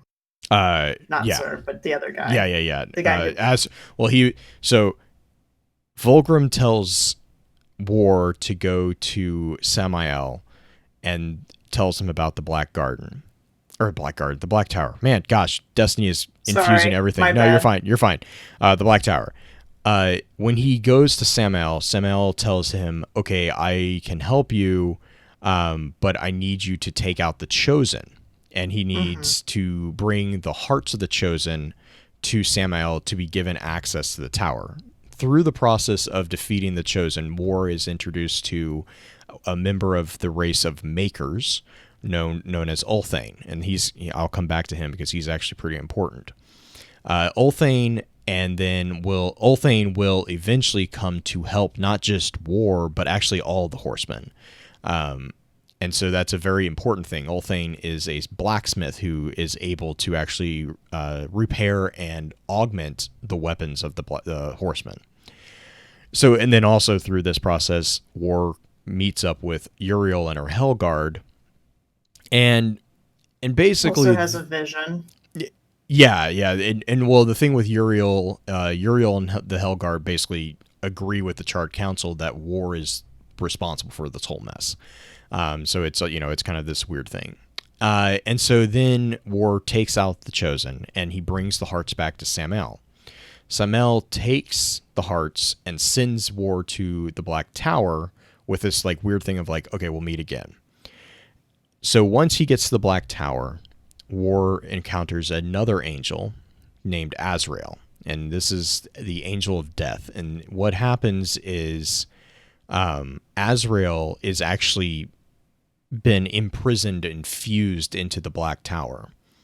And so War attempts to free him. And in the process of freeing him, he finds out that through Azrael, that Azrael, Abaddon, and Ulthane were all kind of conspirators to bring about the apocalypse before it was actually supposed to happen. Because they were convinced that if they waited until it actually was supposed to happen, heaven would be overrun. But the whole thing kind of fell apart when War showed up early and distracted Abaddon, because Abaddon died. And Abaddon wasn't supposed to die. Abaddon was supposed to be still around. And through this whole thing, Azrael basically saves War, because once he frees Azrael, the tower collapses. Azrael saves him and then tells him about the Garden of Eden, which is another kind of important locus of power. And Azrael, who was the person who hid the Garden of Eden, allows War to visit there. And when he visits there, he seeks out the Tree of Knowledge with the intent to find out how to defeat the Destroyer. However, what he also finds out is that the Destroyer is Abaddon.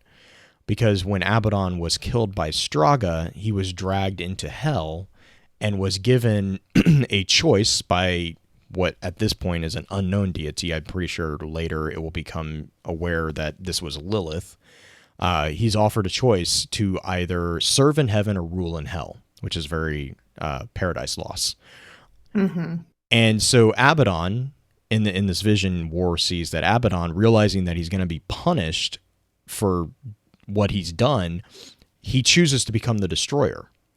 And so then what he becomes focused on is guarding the seventh seal, because if he can prevent that seventh seal from being broken, he can prevent all the horsemen from showing up. And if they can prevent the horsemen from showing up, the forces of hell will be able to overrun the forces of heaven. So all this stuff's going on. So War finally figures out all this stuff. And so now he has this knowledge, and he comes back from the Garden of Eden.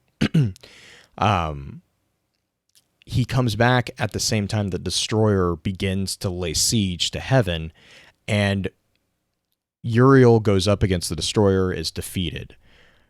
What he also finds out is that the Charred Council is aware of this conspiracy, and they're okay with it. They've actually kind of been playing both sides, because they were the ones that were responsible for putting War in the position that he was put in.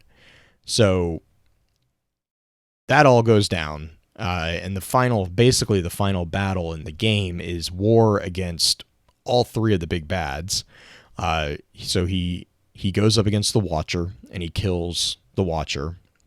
Only after he technically dies.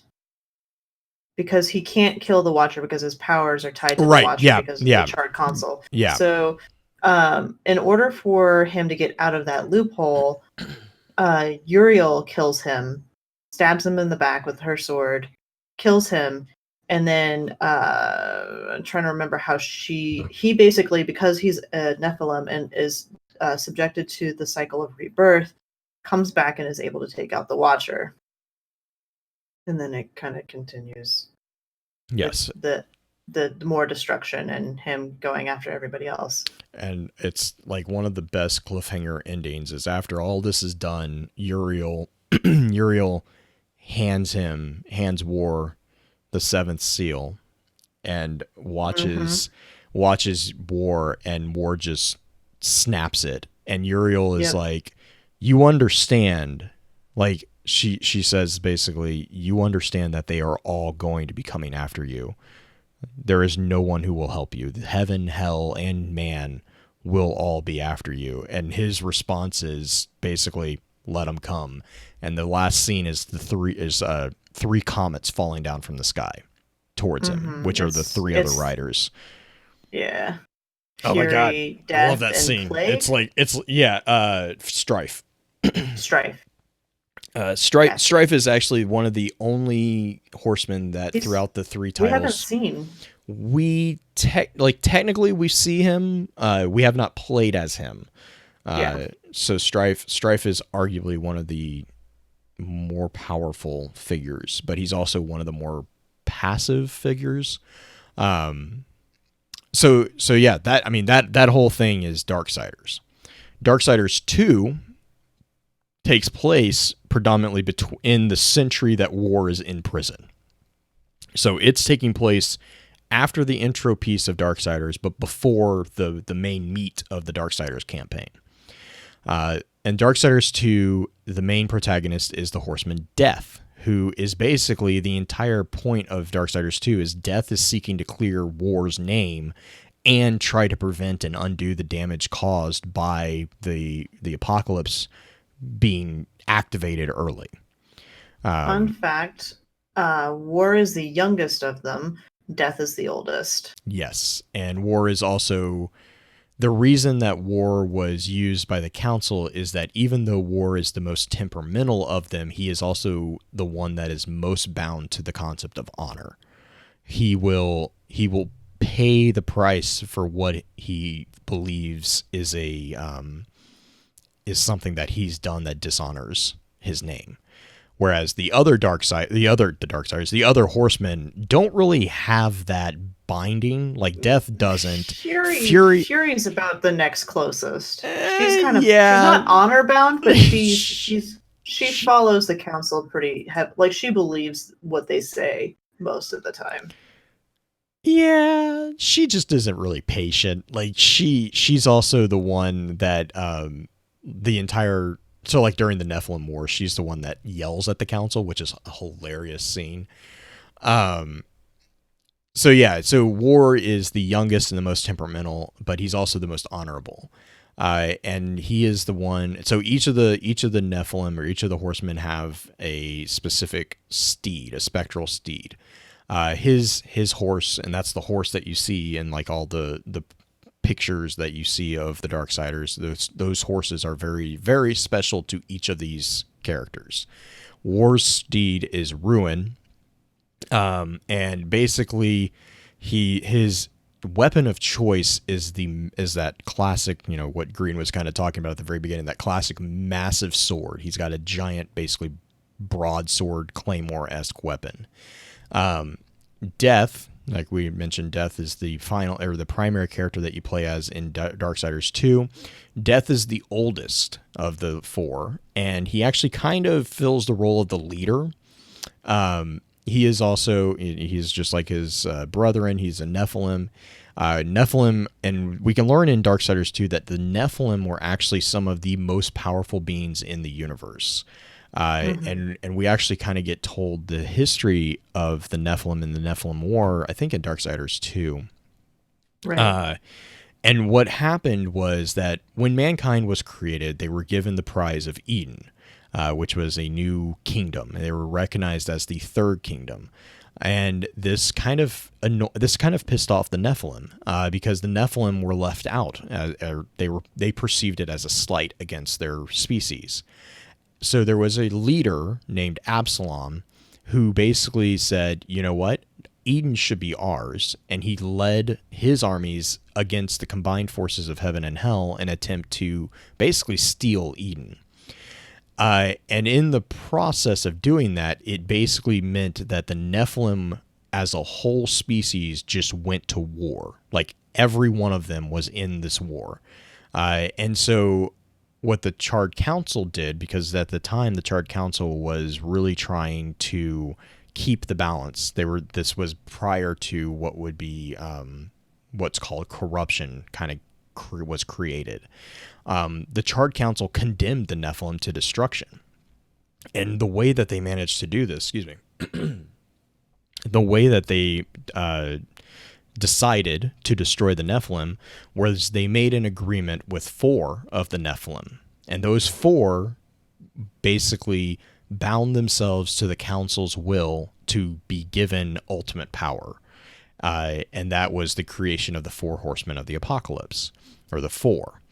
And so the 4 were granted a reprieve from this fate on the condition that they aided the council's victory over their species. The horsemen accepted this, and basically they just destroyed their own people. However, Death was the one that was responsible for the very, very hard task of going up against Absalom. And this is where Death actually, the explanation of his mask. Death wears the mask to represent his role of being the executioner for his species. And it's noted within Darksiders 2 that he has not taken that off. He has never taken the mask off ever since the Nephilim War's conclusion. Now, the he takes thing... it off at one point, just not during that area. Well, yeah, that's true. It's an actual story point later on in Death's story. Oh yeah, but not up until Darksiders 2. He had never. It's a point of his sorrow that he like the level of grief that he has to stay with, and so what basically happened was, and this is also a very key point for the whole thing because it explains why the Charred Council is now acting against the balance. It was during this final battle between the 4 and the other Nephilim that this force known as corruption was made real. And the reason why it kind of came into existence was actually the death of Absalom. Absalom was, again, the leader of the Nephilim that was besieging Eden. And Death was the one who put him down. He was the one who killed him with the scythe, his traditional scythe. And basically, when he kills him, when he defeats Absalom, this pool it comes into existence. And as he's dying, he was basically consumed by this pool, and Death was the entire time trying to pull him out. And it's not until Darksiders 2 happens, so this was, eons ago. It's not until Darksiders 2 that Death actually is given the chance to rectify that problem. And what you find out is that problem, that black pool, is a force known as corruption. And so the corruption actually becomes this thing that is destroying balance. And again, remember, balance is this very important aspect of this. And you see this predominantly within the Charred Council, because the Charred Council somehow gets infected with the corruption. And that's where you get the whole thing that starts off Darksiders, is the council is trying to I can't remember if they're trying to bootstrap their way into becoming the creator, or if they're just trying to gain more power. But basically, it's the power over creation that they're all fighting over, right? That's like the main thing that they're fighting over. And so their methods are just going to be their own. They're going to do things a little backsided. Granted, they have done it in such a way that has covered their tracks mostly. yes, but there are still people who understand what goes on. And that plays into both Darksiders and Darksiders 2, because the council, when they get caught with their hand in the cookie jar at the end of Darksiders, one of the things that is revealed is that the reason that they set War up to be a patsy was that they knew that if the Horsemen didn't have proof, they wouldn't act. And so they prevented themselves from getting in trouble by using War as a fall guy.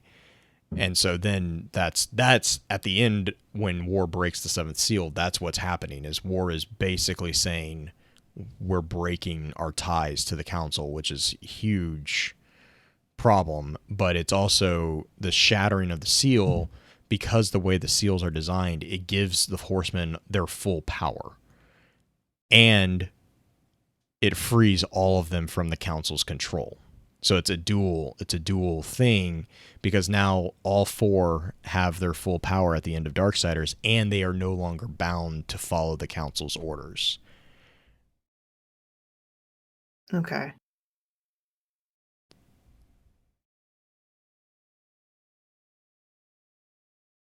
Oh yeah, that's right. Sorry, I was reading the script for that end scene again. The Watcher is the one that basically, like, so the War gets the seventh seal, and this is the fight between him and the Watcher, and he gets it, and Uriel. This is when Uriel shows up with the Abaddon blade and stabs War in the back, and it's the stabbing him in the back that also breaks the seal. And in stabbing him in the back, it shatters the seal before he can die, which gives War his original power, frees him from the council's control, and frees him from the binding to the Watcher. So then War turns around basically and takes the Armageddon blade and kills the Watcher. But before he can, the Watcher threatens that heaven, hell, and the council will chase him basically they'll chase him to the ends of the creation. And War kills him anyways, and then Uriel says, basically, thank you for revealing what he revealed, but even though his actions have repaid any harm that he caused the angels, her duty will probably mean that they will fight again. And then that's when she goes on to warn that, he can't stand alone against the armies of both heaven and hell and the other forces of the council. And then that's when War basically says, oh, I'm not alone. And you look, and it pans up, and there's the three comets that are the other riders. Love that cliffhanger. Mm-hmm. Let's see. Darksiders. So that's, Darksiders 2. Darksiders 2 revealed quite a bit about, again, the kind of the lead up to what is going on, and really an explanation of where where things kind of went wrong, because basically, again, the death of Absalom allowed a figure that we know by the name of Lilith, which it's argued right now in the game lore whether or not Lilith is actually the creator of the Nephilim. We're not sure because there's conflicting information on that. So we haven't gotten that clear. That part hasn't been clarified just yet. But Lilith is basically stirring the pot, and then you also have the introduction of Lucifer with his demon masters, which we'll get to in just a second. But so Darksiders 2 is predominantly the story of death and the lead up and conclusion of the Nephilim War, and which will explain. It explains in the Darksiders universe why humanity was expelled from Eden, why the seals were created, and also the truce that was dictated by the Charred Council between the first and second kingdoms, the forces of heaven and forces of hell, that they are not allowed to interact with the third kingdom. And this is seen predominantly through the visage of the Charred Council, who is basically, they're serving as mediators that were created by the Creator. They were created by the Creator to keep the balance between the forces of heaven and hell. Heaven is known as the first kingdom. Hell is known as the second kingdom. And basically, the way that they kind of, and this is like a cyclical thing, like this is literally a never-ending war. It's always, there's always these two kingdoms that are constantly at battle with each other. In order to finally bring this all to an end, they created the third kingdom, humanity. And so, because you can't have a true balance with three kingdoms, the Charred Council dictated a ceasefire between the kingdoms of heaven and hell to allow the third kingdom to develop to a point that they would be able to survive and even determine the result of the end war. Now, this is where the seals come in, because the seals were meant to protect everything until that point. So when the seals are broken, the ceasefire between the kingdoms is called off. And that's where you get the whole thing with the horsemen being given their full power and being allowed to do as they will without oversight by the council. Yeah, that's a bit of a mouthful. Yeah, a little bit. It's one of those games, like, seriously, like I said, it's one of these games that, like, you play through the first one, you're like, okay, it's a hack and slash game. And then you start, like, actually diving into stuff, and it's like, this is a lot deeper than initially you would think. Now, to be fair, that is the end of my actual playing. I have not played Darksiders 3. So Darksiders 3 is, it takes place, my understanding is Darksiders 3 takes place parallel to the events of Darksiders and Darksiders 2. The main protagonist in Darksiders 3 is Fury, and the entire storyline of Darksiders 3 is Fury's hunting down and eliminating the 7 deadly sins. So this is concurrent, and Fury is kind of the individual who does, to kind of put it gently, the wet work for the Charred Council. She is the one that kind of gets sent out to do things like suicide missions because she's really good at it. And so that's really the storyline with Darksiders 3, is that she has been sent to eliminate the 7 deadly sins. And let me see if I have my notes here real quick.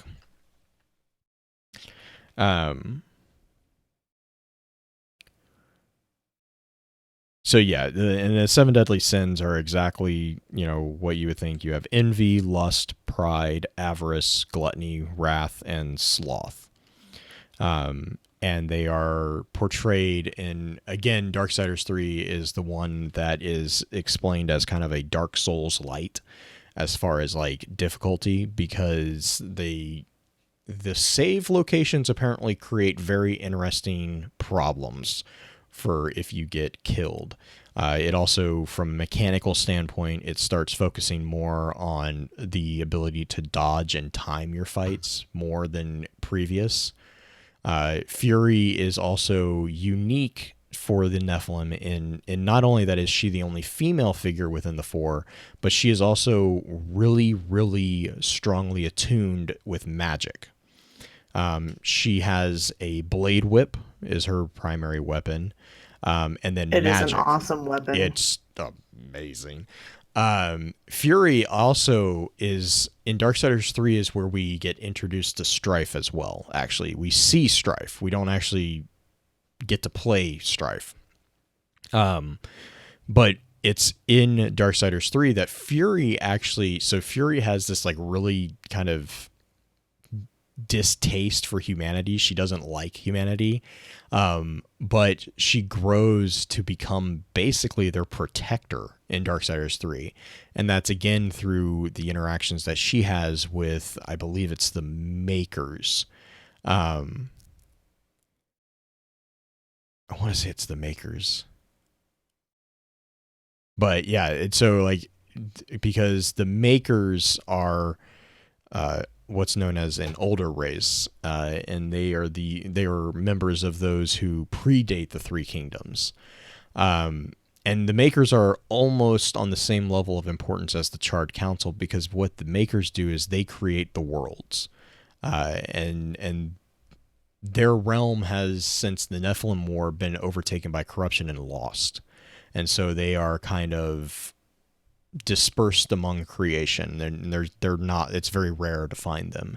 Ulthane is, I think, the only one that comes to mind that I was kind of able to find from the Maker's perspective. And again, Ulthane is a blacksmith, so he kind of is that, he's a very interesting figure. He's very out for himself, but he's also protective of humanity as a whole. And it's through Ulthane and the Makers that the horsemen both get given more powerful weapons and also kind of get introduced into the need to protect humanity, especially with the case of Fury. It is also in protecting humanity that Fury is introduced to a figure who will be revealed to be Strife, who apparently Strife is just in hiding. Like, it's really interesting what Strife is doing because no one really knows currently. I mean, during the first thing, like, War gets put into prison. He's imprisoned by the council for like 100 years, and then the whole thing with Fury and Death happens because Death is trying to get War out. He's trying to clear his name. Yeah, he's trying to clear right. War's name, and then Fury is basically. I'm trying to remember if Fury was trying to clear his name or Fury was just, I think, just sent to hunt Fury down. She was going to take out the 7 deadly sins. Right. That was her thing. And then she encounters a whole bunch of different people along the way. People who don't like her necessarily, but still help her out. The Fury story is one I am not as familiar with, but ironically is the one I'm most interested in playing. Yeah, it's the one that kind of is is unique in that it's like Fury doesn't really she doesn't really, I mean, she cares, but she doesn't really go out there to clear War's name. Like, when you get introduced, the concept is that the council is basically saying, you're going to go, you need to find the 7 deadly sins, and they send one of the watchers with her. And then as Fury goes through and defeat, and will go up against and defeat the different the sins. This is also where we learn about Lilith and Lucifer. Kind of get introduced more predominantly within here. And so, and the other thing is like each one of these titles also sees the protagonist figure coming to the realization that the Charred Council is no longer balanced. and each one of them kind of in their own way has to go up against the Charred Council as a like final fight. And so, you know, there's this thing with war was the breaking of the seventh seal. The thing with death was, I believe, at the end he kind of gets his weapon back, the full scythe. Fury is I believe she's the one that kind of breaks the physical manifestation of the Charred Council at the end. Death also releases the souls captured. Yeah. Because that's a thing. Yeah. Because he had to make a choice. I forgot about that. Well, so he gave that was with the Crowfather too, right? Right, that was with the Crowfather. Yeah. Yep. So he during the initial war, Death used his major power, and he was essentially going to destroy all the Nephilim. That was part of the deal, right? So he was trying to get rid of all the Nephilim. A lot of men also ended up dying in the process as well. But instead of destroying their souls completely, he encaptured them in a amulet-like thing, and has been carrying them around, or various people have been carrying them around. Crowfather being one of them. No, he gave the Nephilim amulet to Crowfather because he couldn't have it. The Crowfather essentially threw it back at him. Right, because the Crowfather in the story. Yeah, so in Darksiders 2, we are introduced to the Crowfather, who is trying to remember what the Crowfather actually is. I know he's the keeper of secrets, but I don't know if we ever actually find out what he is. But he's corrupted. Like, he's become absolutely insane. And you find out that really one of the catalysts to his insanity is the Nephilim amulet, because all those souls are apparently able to still speak, and they've just been tormenting him for these eons ever since the Nephilim War was over.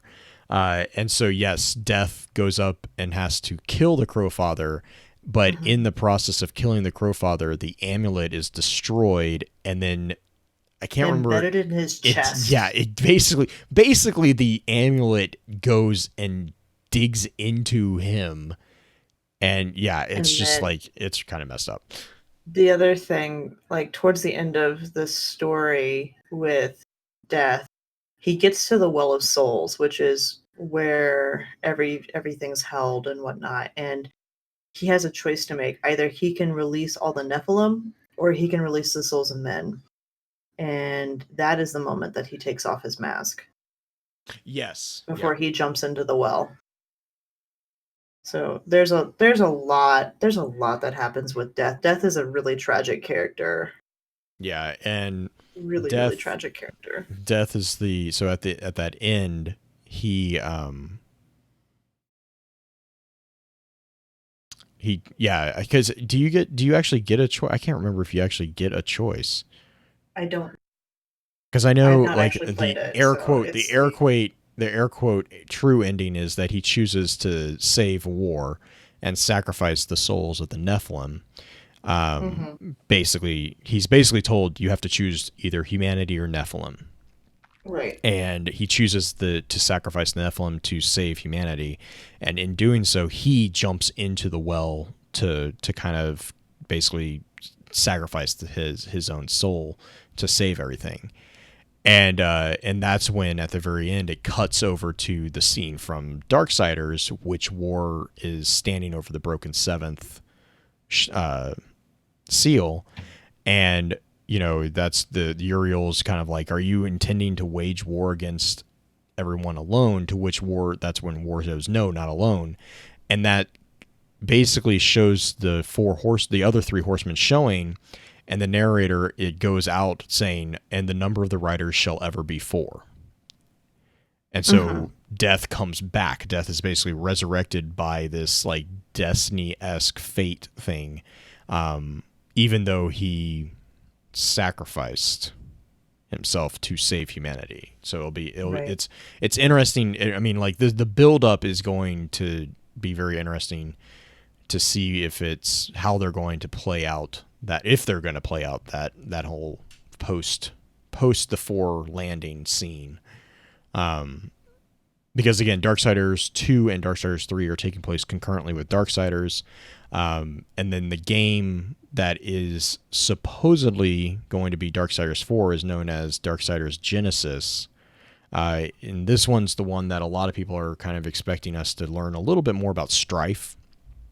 We've seen Strife has been involved in, I want to say, all the games. If not physically present, his weapons are. His handguns, his handguns are known as Mercy and Redemption, and Death actually uses Mercy. I think Death uses maybe both of them, but he actually uses the weapons of Strife in Darksiders 2, and then Strife shows up in Darksiders 3 in disguise as a human who mouths off to Fury, which is also a really funny cutscene. Hilarious. It's so funny. She's like, "Who are you?" And he does not take it lightly. Oh my gosh, she gets so upset. It's so amazing. I love Strife. Strife is like they're like they do a really good job with the 4 in like capturing the actual feeling of siblings, because they're constantly like egging each other on. Like there's a scene from, I believe it's Darksiders 2, where you see during the Nephilim War, you see the 4 of them when they're getting their powers given to them by the Charred Council, and Fury is like, just like, get on with it. She's notorious for lack of patience. And she's just like, she's like yelling at the Charred Council to get on with stuff. And Strife is the one that's like, calm down. Like, it's just like, and then there's another, where was the other one? There was another one where they were like betting on who would get their horses correctly, or who would tame their horse first. And it's Strife and War are like, no, I'm gonna do it. I'm gonna do it. No, I'm gonna do it. I'm gonna do it. And then Death ends up being the one that that does it. So it's just, oh my gosh, just like shows up walking by almost. Yeah, with I think it's Ruin. It's Ruin, Desolation, and I can't remember Fury's horse's name. But Fury's horse is actually really interesting. She speaks to him, or it, like it's, you get the idea that it is actually sentient. I'm trying to remember real quick. Sorry, I was seeing if I could find her horse's name, which I'm not apparently able to find really fast. But that's where I believe Darksiders 3, the opening cutscene, is her basically sitting there talking to her Rampage. Rampage, yes. She's like talking to Rampage about how she's bored, and she's like, "There's nothing to do," and it's just like, oh my gosh, it's so funny. Yep.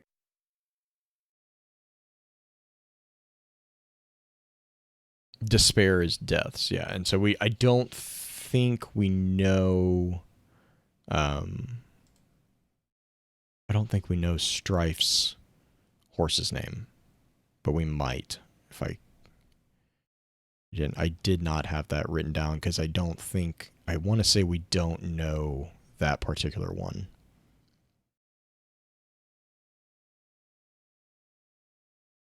But yeah, I'm trying to think. That's the titles. A little bit more about the different players in the game, I guess, would be a good point to jump in here. We mentioned the Kingdom of Heaven. The Kingdom of Heaven is known as the First Kingdom, also known as the White City. We actually don't know a bunch about the actual location, the actual kingdom, other than it exists. And then originally, Abaddon's attack against the forces of the hell. That's really kind of the only pieces of the White City that we see. When Abaddon falls, the victory of the apocalypse is pronounced in favor of the forces of hell, and the portals basically that would normally allow the angels to retreat back into the First Kingdom were closed prematurely, which is why you see Uriel and the Hellguard being stranded on Earth. Angels are kind of described as that stereotypical. They're strong celestial winged beings. They only have a slight bit more tendency to put up with humans than demons. Which is another thing that kind of is very different about this world's portrayal. Neither angels nor demons really have a strong attachment to humans. They both kind of look down on humanity. They do tend to float. They have a natural resilience to they aren't as brutish as the demons. They tend to have superior weaponry, technology, armor. That's kind of their strength. They're more developed. It's kind of like an elf versus a dwarf, I guess would be the easiest way to kind of put that in. They're not physically as technically as powerful as the demons, but they have a more advanced technological edge against the demons. Which, speaking of demons, that's the kingdom of hell. It's also known as the second kingdom, or the dark kingdom. And again, similar to the first kingdom, we don't know a lot about the actual realm. It has mentioned a couple times that it does maybe consist of 9 layers or domains. So you might be thinking it's probably similar to a Dante-esque geography. So we know that hell is ruled by an entity known as the Dark Prince. And that's pretty much what we know. The Dark Prince is kind of believed to be the figure of Lucifer. The forces of hell on Earth throughout the game series, is controlled by the Destroyer. Demons tend to be just kind of that stereotypical, very cruel. They're filled with bloodlust, utterly selfish. They're brutal. They don't usually tend to carry weapons because their physical weapons are claws, talons, and fangs. They kind of tend to be more the physical component. And while they do have some really rough projectile weapons, they usually don't really focus on technology. They have a very low technology level. They focus more on the raw strength and skill of hand-to-hand combat. Unlike angels, demons do tend to have no qualms about achieving their goals, whatever means necessary. So whereas an angel might hesitate because the end doesn't necessarily justify the means, to a demon, the end justifies the means without question. And we see that again throughout pretty much the entire series. Like they are constantly sacrificing others to achieve whatever end they are going for. You see that predominantly with the 7 sins. That's a very prominent display of that. We talked a little bit about the Charred Council. Basically they're the mediator force between all creation. The Charred Council is presented as being responsible for maintaining the balance and general order throughout the universe. And this is basically accomplished through the prevention of any particular singular celestial power becoming too powerful. They achieve this through the creation of the Four, which is their current weapon of choice to maintain the balance. We do not know if the Charred Council is a single entity or a group of entities. We've seen mention that it is a group, but then they speak unanimously as one when we see them speak. So it's kind of a conflict within the story right now that we're not really sure where that falls. Which brings us to the Creator, which is this force that is not really mentioned, actually. The Creator is supposedly the maker of all creation, so the God figure, and the Creator is the closest to a deity within the Darksiders canon that exists. Almost every being in creation acknowledges the Creator in some way. The angels are noted to revere him, demons tend to scorn him, and the Charred Council claims to have been charged by the Creator with maintaining balance throughout his creation. You see throughout the series that a lot of legends will speak of the creator speaking to his creations. However, that was in the distant past, and so this has led to some question if they've finally and truly been abandoned, since he's been, or it's referred to as he has been long since quiet. His silence is kind of causing some people stress. Mm-hmm. Let's see. We talked about the makers. Right. The abyss, the older races, which is kind of a generic term for races that predate the three kingdoms. Again, three kingdoms being angel, demon, and man. Yes. Here's my question: so if angels, demon, and man have their own domains, men getting Eden, aka Earth, and angel, like Eden's not what's Earth. okay? Eden's its own thing. Yeah, that's kind of the weird thing. So Eden was originally the seat that was given to humanity, but the Nephilim got pissy, and so they, in order to protect humanity, they basically shut Eden out. So no one can get to Eden except for, like, I think Azrael, and I want to say the Crowfather. Was able to get into it. I can't remember if the Crowfather was able to. Azrael was pretty much, as the Angel of Death, he was responsible for shutting Eden out, and he was the one that they put humanity on Earth, and then that's when they declared the truce and created the Seven Seals. All the older races, like, they tend, like, it's like all of them had their own realms. You see that with, like, the makers. But what happened with the Nephilim War was the creation of corruption, and corruption kind of basically just screwed everything up. It infected the Tree of Life, which then allowed it to it basically used the Tree of Life to jump into all the different realms. It's also argued that that's how it got into the Charred Council. And the corruption spread in different realms. It spread at different speeds. For, like, the makers, it completely destroyed their realm, and that's why they don't have a home anymore. And this is why Darksiders 2 was such the ending of Darksiders 2 is such a big component within the series, because at the end of Darksiders 2, it's Death actually killing Absalom, and for the most part, kind of pushing back the corruption.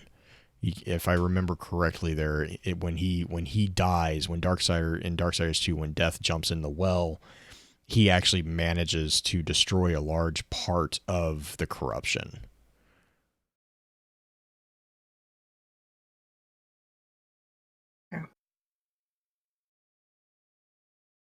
That is a lot of different things going on. Yeah, it's yeah. I think so we got through the different races, sort of. Abysmal creatures, Crowfather, Kargon, Oblivion, Ostagoth, Phantom Horses, Lord of Hollows. Lord of Hollows was cool. Mm-hmm. He's the one that shows up in Fury's story, isn't he? Yes. Because he's the one that Nephilim like I said earlier, Nephilim get stuck in the cycle of reincarnation. If the Nephilim want a way out, they become a hollow, and they go to the Lord of the Hollows. Yep, because he's also the one that I'm trying to remember. I want to say that he's the one. Yeah, because at the end, basically Fury saves humanity, right? So Fury, like, at the end of Darksiders 3, which is ironic because she does. It's hilarious. She looks down on humanity so badly, but she comes to, like, value them and in her own way. And so at the very end of Darksiders 3, after she's defeated the seven sins, and then she like, I can't remember how she does it, but she, like, basically forces the sins into the Charred Council or something, and she then uses, that's when her magic is able to use. And so I'm trying to remember. Oh no, yeah, okay. So she returns after defeating the sins, because as part of defeating the seven sins, her task was also to bind them within a talisman. Um, but she kind of figures out, through the process that the council is not as balanced as they pretend to be, and so she goes her own way and sets it up so that she can have kind of walk away. And then so when she gets requested to give the sins to the charred council, she basically does a sleight of hand basically and blows up the talisman instead. In doing so, she also destroys the citadel, and so she has to kind of run. She has to find a place to get out, and in getting out, she escapes back to Earth, where then she runs into a location called Haven, which is basically it's a area that has been created by Ulthane to protect the last of humans. And as she comes back, the final thing is she comes back as it's being besieged by demons led by the Destroyer. This is also when she kind of fully realizes what exactly is going on and who the Destroyer is, and where like all these celestial manipulations and everything like that. And the makers are able to create a portal that will allow them to save the last remnants of humanity. And because Fury vowed to protect the last surviving humans, she basically holds the line. And then she said, and this is all taking place right before war is reawoken.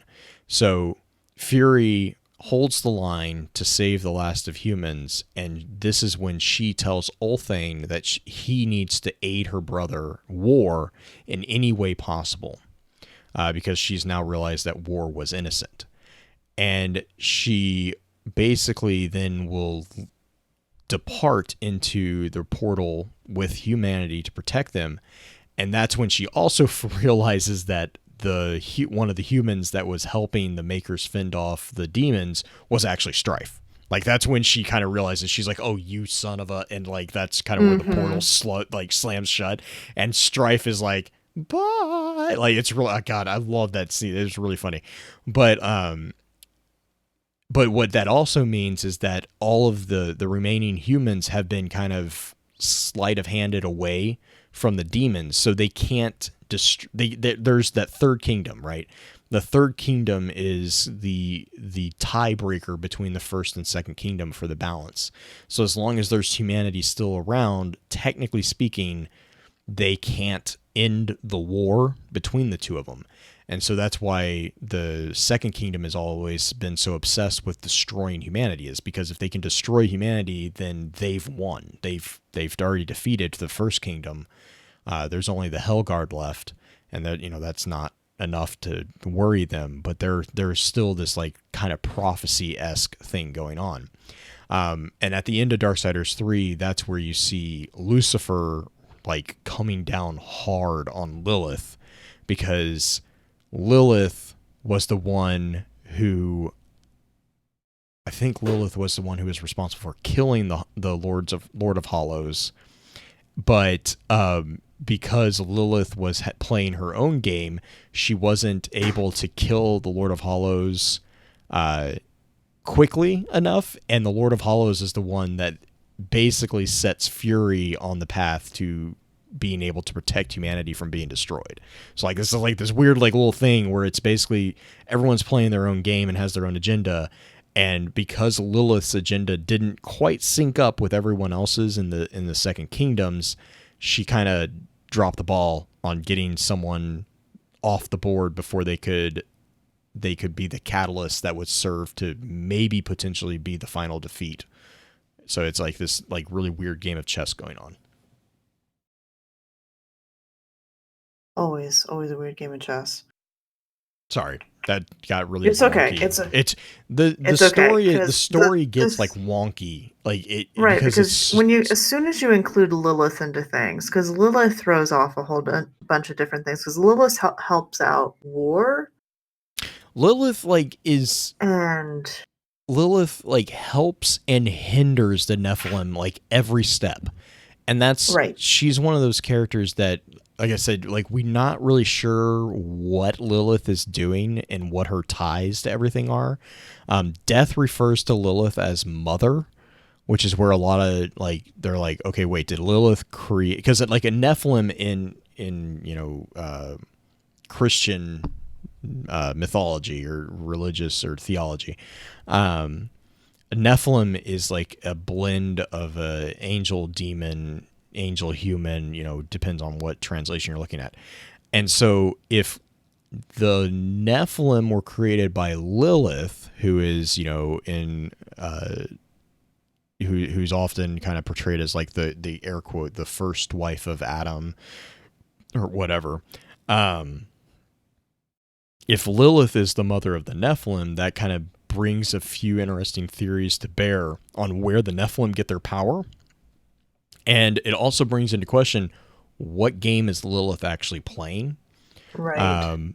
Is Lilith really on the side of Lucifer? And that's where you kind of get the hints of Darksiders Genesis, because that's where if Strife is going to be brought in, it would be an interesting point to kind of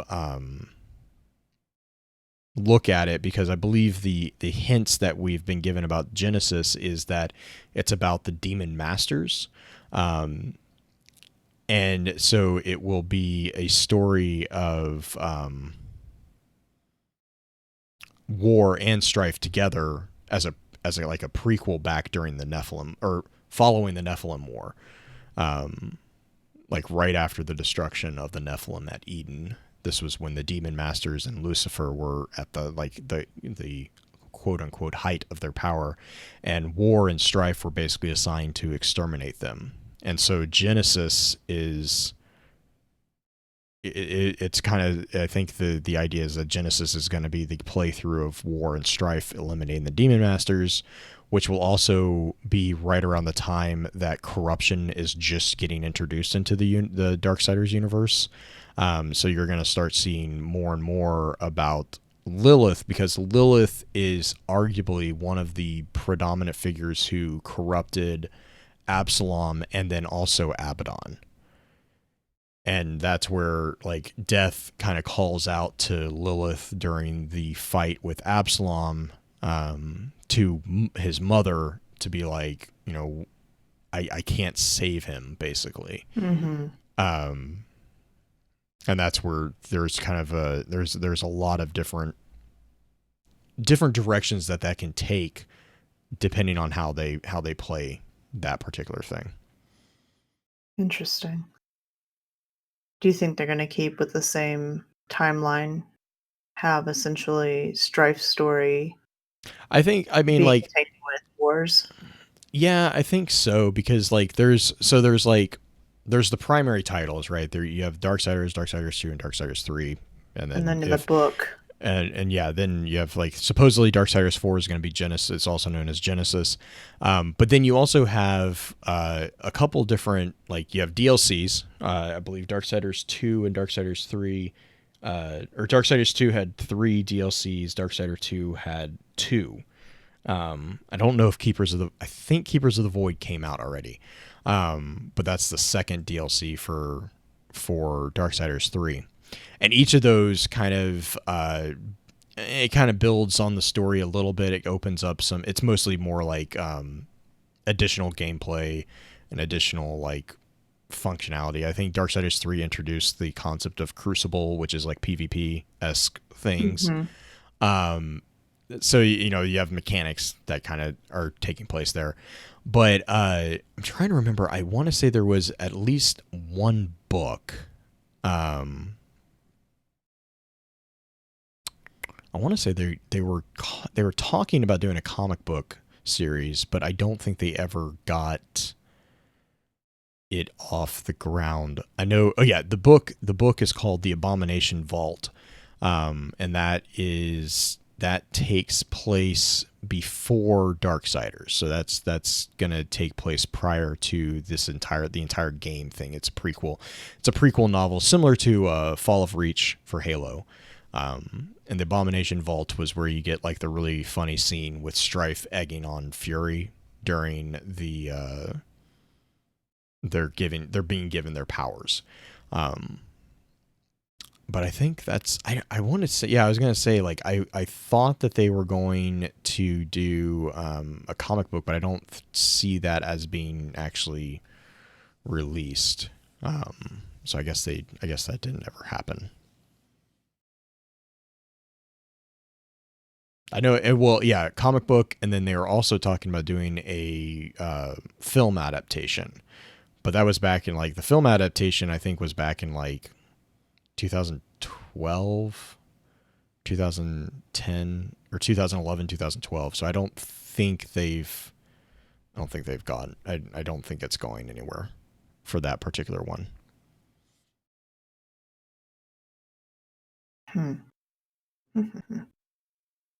I think we have spoiled the bejesus out of all of this now. I mean, the thing is like, if you play all the way through Darksiders, like Darksiders 2 and Darksiders 3, it's both new information, but it's like where it's going. Yeah, right, where it's going. But it's interesting because the chronological aspect of this game, the fact that you're getting more sides of the story with each game, right? So you have the initial story, the story of war and everything that happened there, and then you get a little bit more fleshed out with Death, and even more fleshed out with Fury, which is an interesting concept because it's not chronological in so much that it is sequential. Mm-hmm. The games aren't sequential chronologically, the games are parallel. Mm-hmm. And so you get to see different angles and see the different players and how they are affecting each other without directly affecting each other. Right. Oh, and sorry to correct myself. Darksiders Genesis is not technically in the main series. It's a spin-off prequel. So it's I'm looking at it right now. It says that it's a top-down RPG game that follows Strife. So we are going to get to see Strife alongside War. And this is following the destruction of the Nephilim at Eden. They're called upon to save humankind from certain destruction at the hands of Lucifer. And they announced it this year, June 6th this year. And it's going to be available on all systems. And this one is actually developed by a different title or a different company. Though the company that they are going with, which is known as Airship Syndicate, does actually have some of the original developers of Vigil games. So it'll still be kind of similar. But the demon masters that are being hunted down in Genesis are basically, it makes me think that they might be like the generals of that particular war. And Strife has been assigned to, again, protect humanity and keep the balance by wiping them out. But it is not Darksiders 4, it is Darksiders Genesis, so it is actually a spin-off title.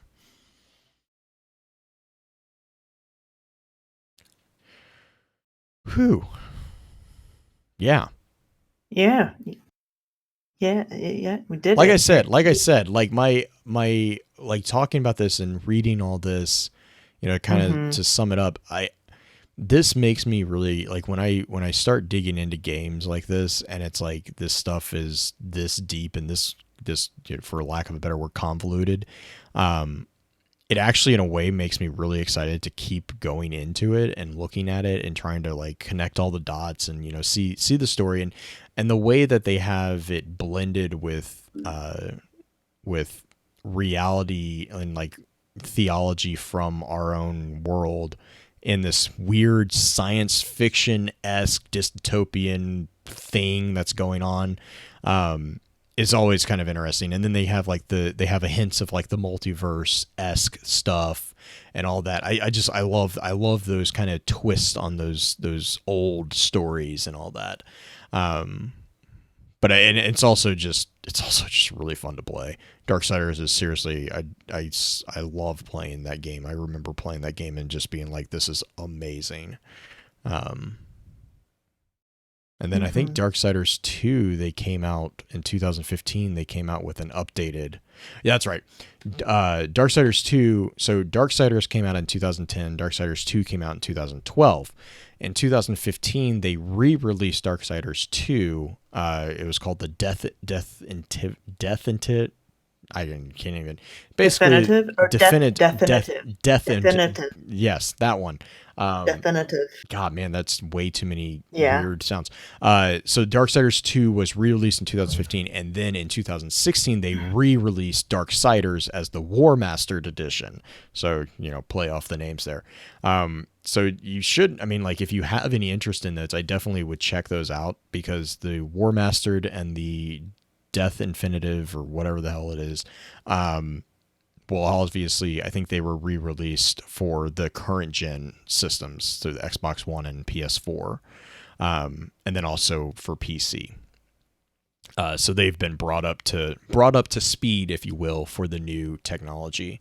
And then Genesis, I don't think we have a date for it just yet, but I think they said it's going to be in 2019. But again, that one's going to be. That one is going to be different from the style that you see in Darksiders 2, and Darksiders 3. It's going to be a top-down RPG, whereas the other ones are kind of like a third-person hack and slash that's much more reminiscent of, God of War, Dark Souls, those type of titles. But yeah, that's all I got. Cool. Shout outs. Yes. Moving to the end of the episode. Yes. My brain is fried. I apologize for everyone for these kind of pauses at the end, because my brain is like, I've been trying to maneuver through this, and it's a complicated line of thought because of the way that the games are presented. Green, you kind of mentioned that, like, they're concurrent, and so when you're talking about Darksiders, it's really hard not to get sidetracked into talking about Darksiders 2 and Darksiders 3, because information that is in those two is prevalent and is very important to the conclusion of Darksiders. But I tried to kind of keep it, as experientially you would experience it, not necessarily from a chronological standpoint, which I think might have also caused some confusion there as well, and for that I kind of apologize. There are some really good YouTubers out there that have presented at least Darksiders 1 and 2 in a chronological order, so you're getting, because of the way Darksiders is presented, you have the initial part of the Darksiders story in Darksiders 1, then you have all of Death's story, and then the end of Darksiders 1. So you have Darksiders 1, Darksiders 2, Darksiders 1. There are quite a few YouTubers out there who have done a really good job of presenting it in a way that is easy to grasp, and you get a lot of really cool lore and history behind the characters with it.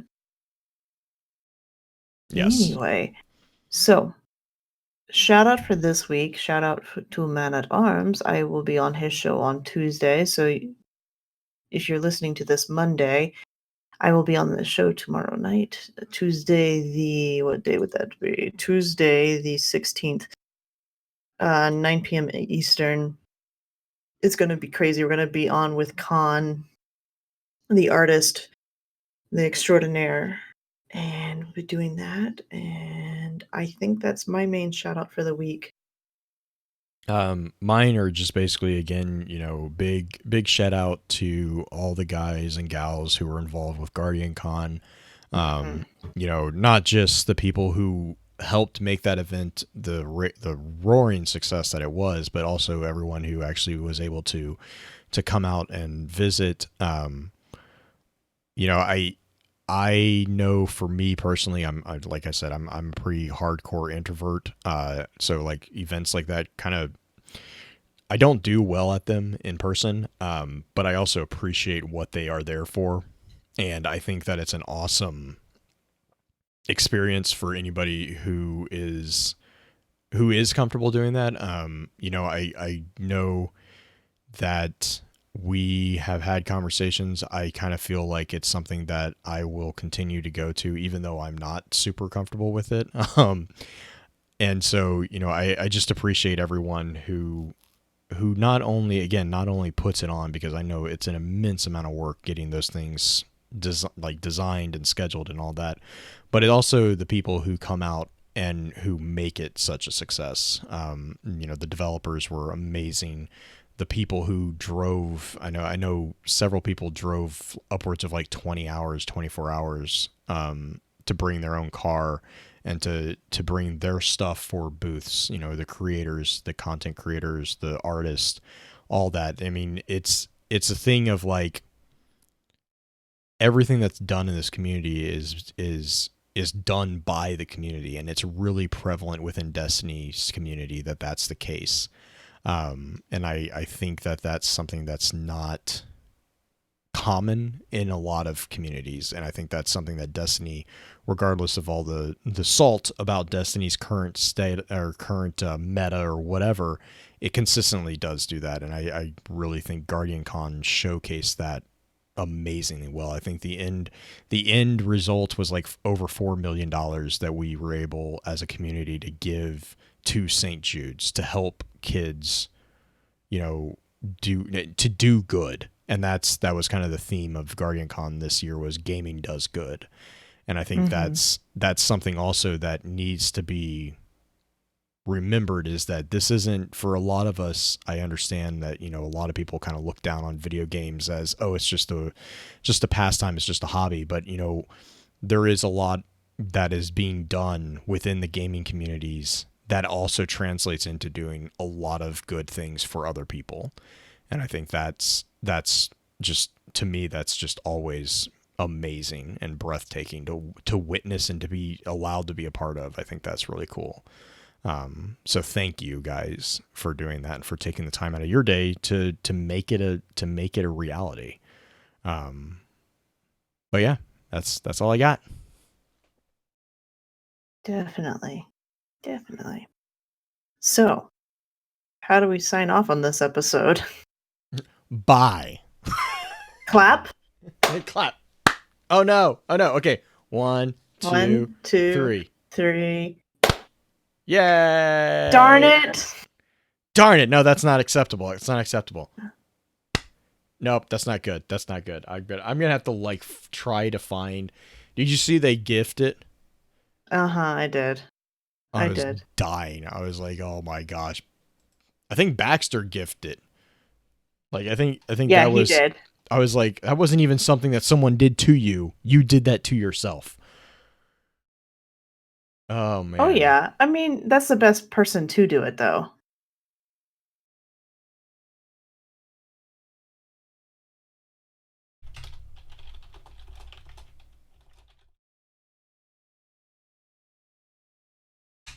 Oh man. Yeah, that's all I got. Okay. I don't know what's going on. I don't know. My brain is shutting off fried. the recording now. We can shut off the recording? Yeah, that's fine. Okay. It's like, I'm sure you're going to end it at the clap. Yeah, no, I have the... I can do that. I don't know what I'm going to do. Save project.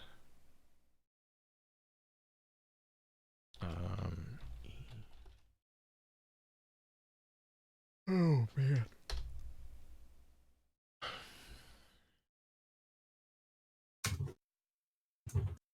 I have not cleaned anything up, by the way. That's fine. I'll take care of it. Oh shit, that's who I was supposed to... whatever, I'll email him back.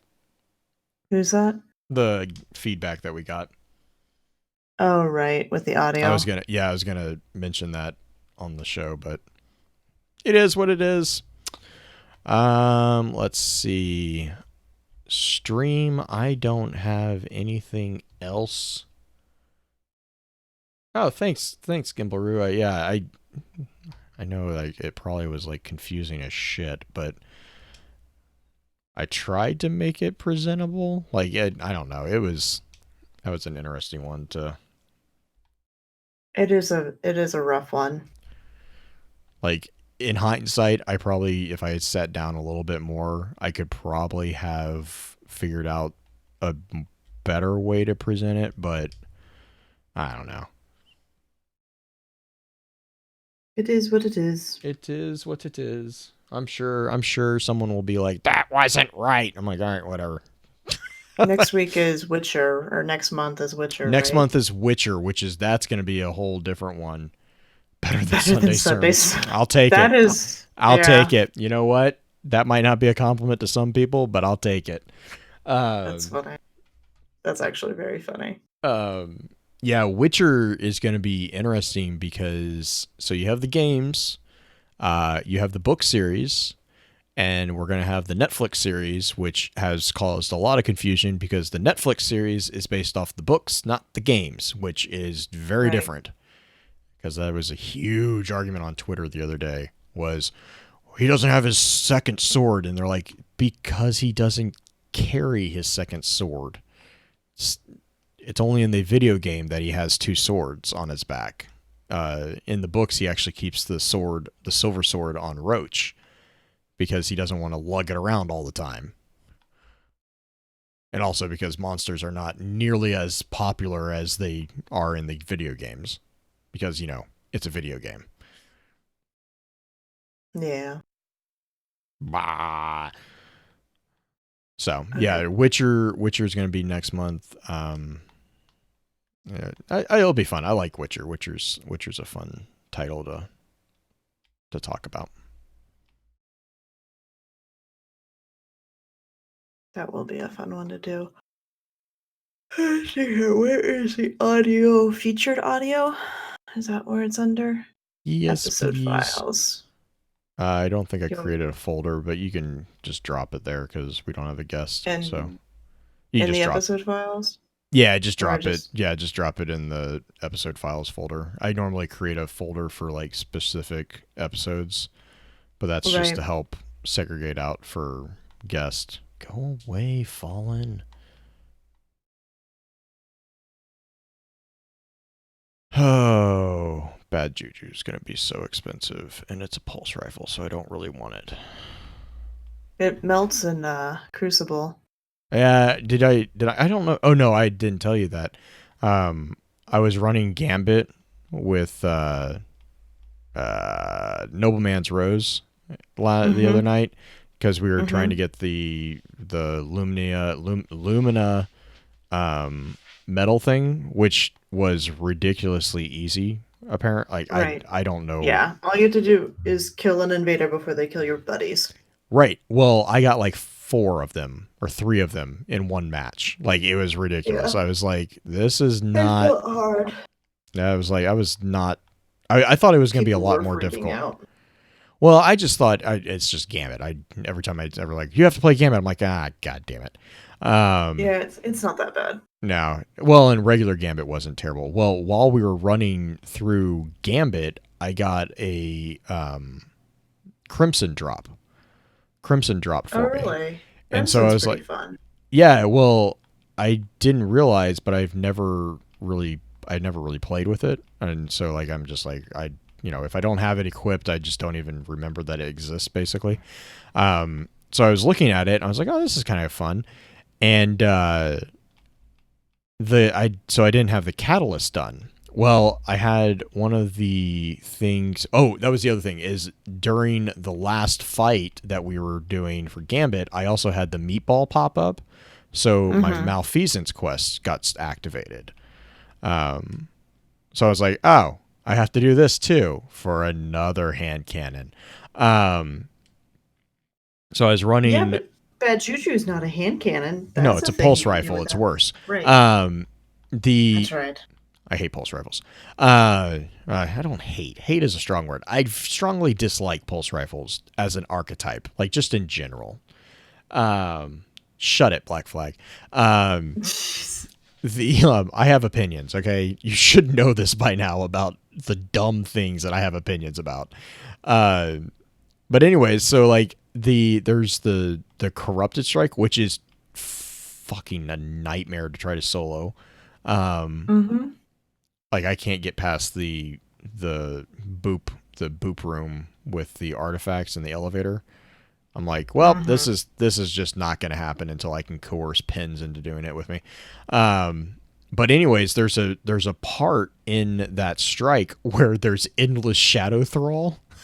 So I literally just farmed the catalyst for Crimson. I was like, Yeah. I sat there on the bridge. I was like, oh look, you guys aren't stopping. Tick tick tick tick tick tick tick. Yeah, there. That's a good place to do it. Or you can go onto IO and do the Whisper of the Worm. Yeah, I think So I when think you, you were saying that. But yeah, if you go under, don't you you have have to to do the have jumping puzzle.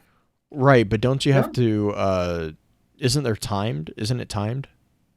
the only thing is it's a public event. It's not on weekends anymore. It's anytime. They changed Oh, it. okay. Used to be only on weekends, but you can go into Whisper and get all the way to the green room, which is one of the jumping puzzles. All right, And instead of hang going, on, Green. False statement. I do not like. It's not that I dislike Toland. I don't like pulse rifles, like as a yeah, whole. It's not a statement. I mean, Toland is his own. That's a whole nother topic. But right. sorry. Okay. Anyways, but I thought So Whisper was a time thing. Like I thought you it got kicked is, out. but Oh.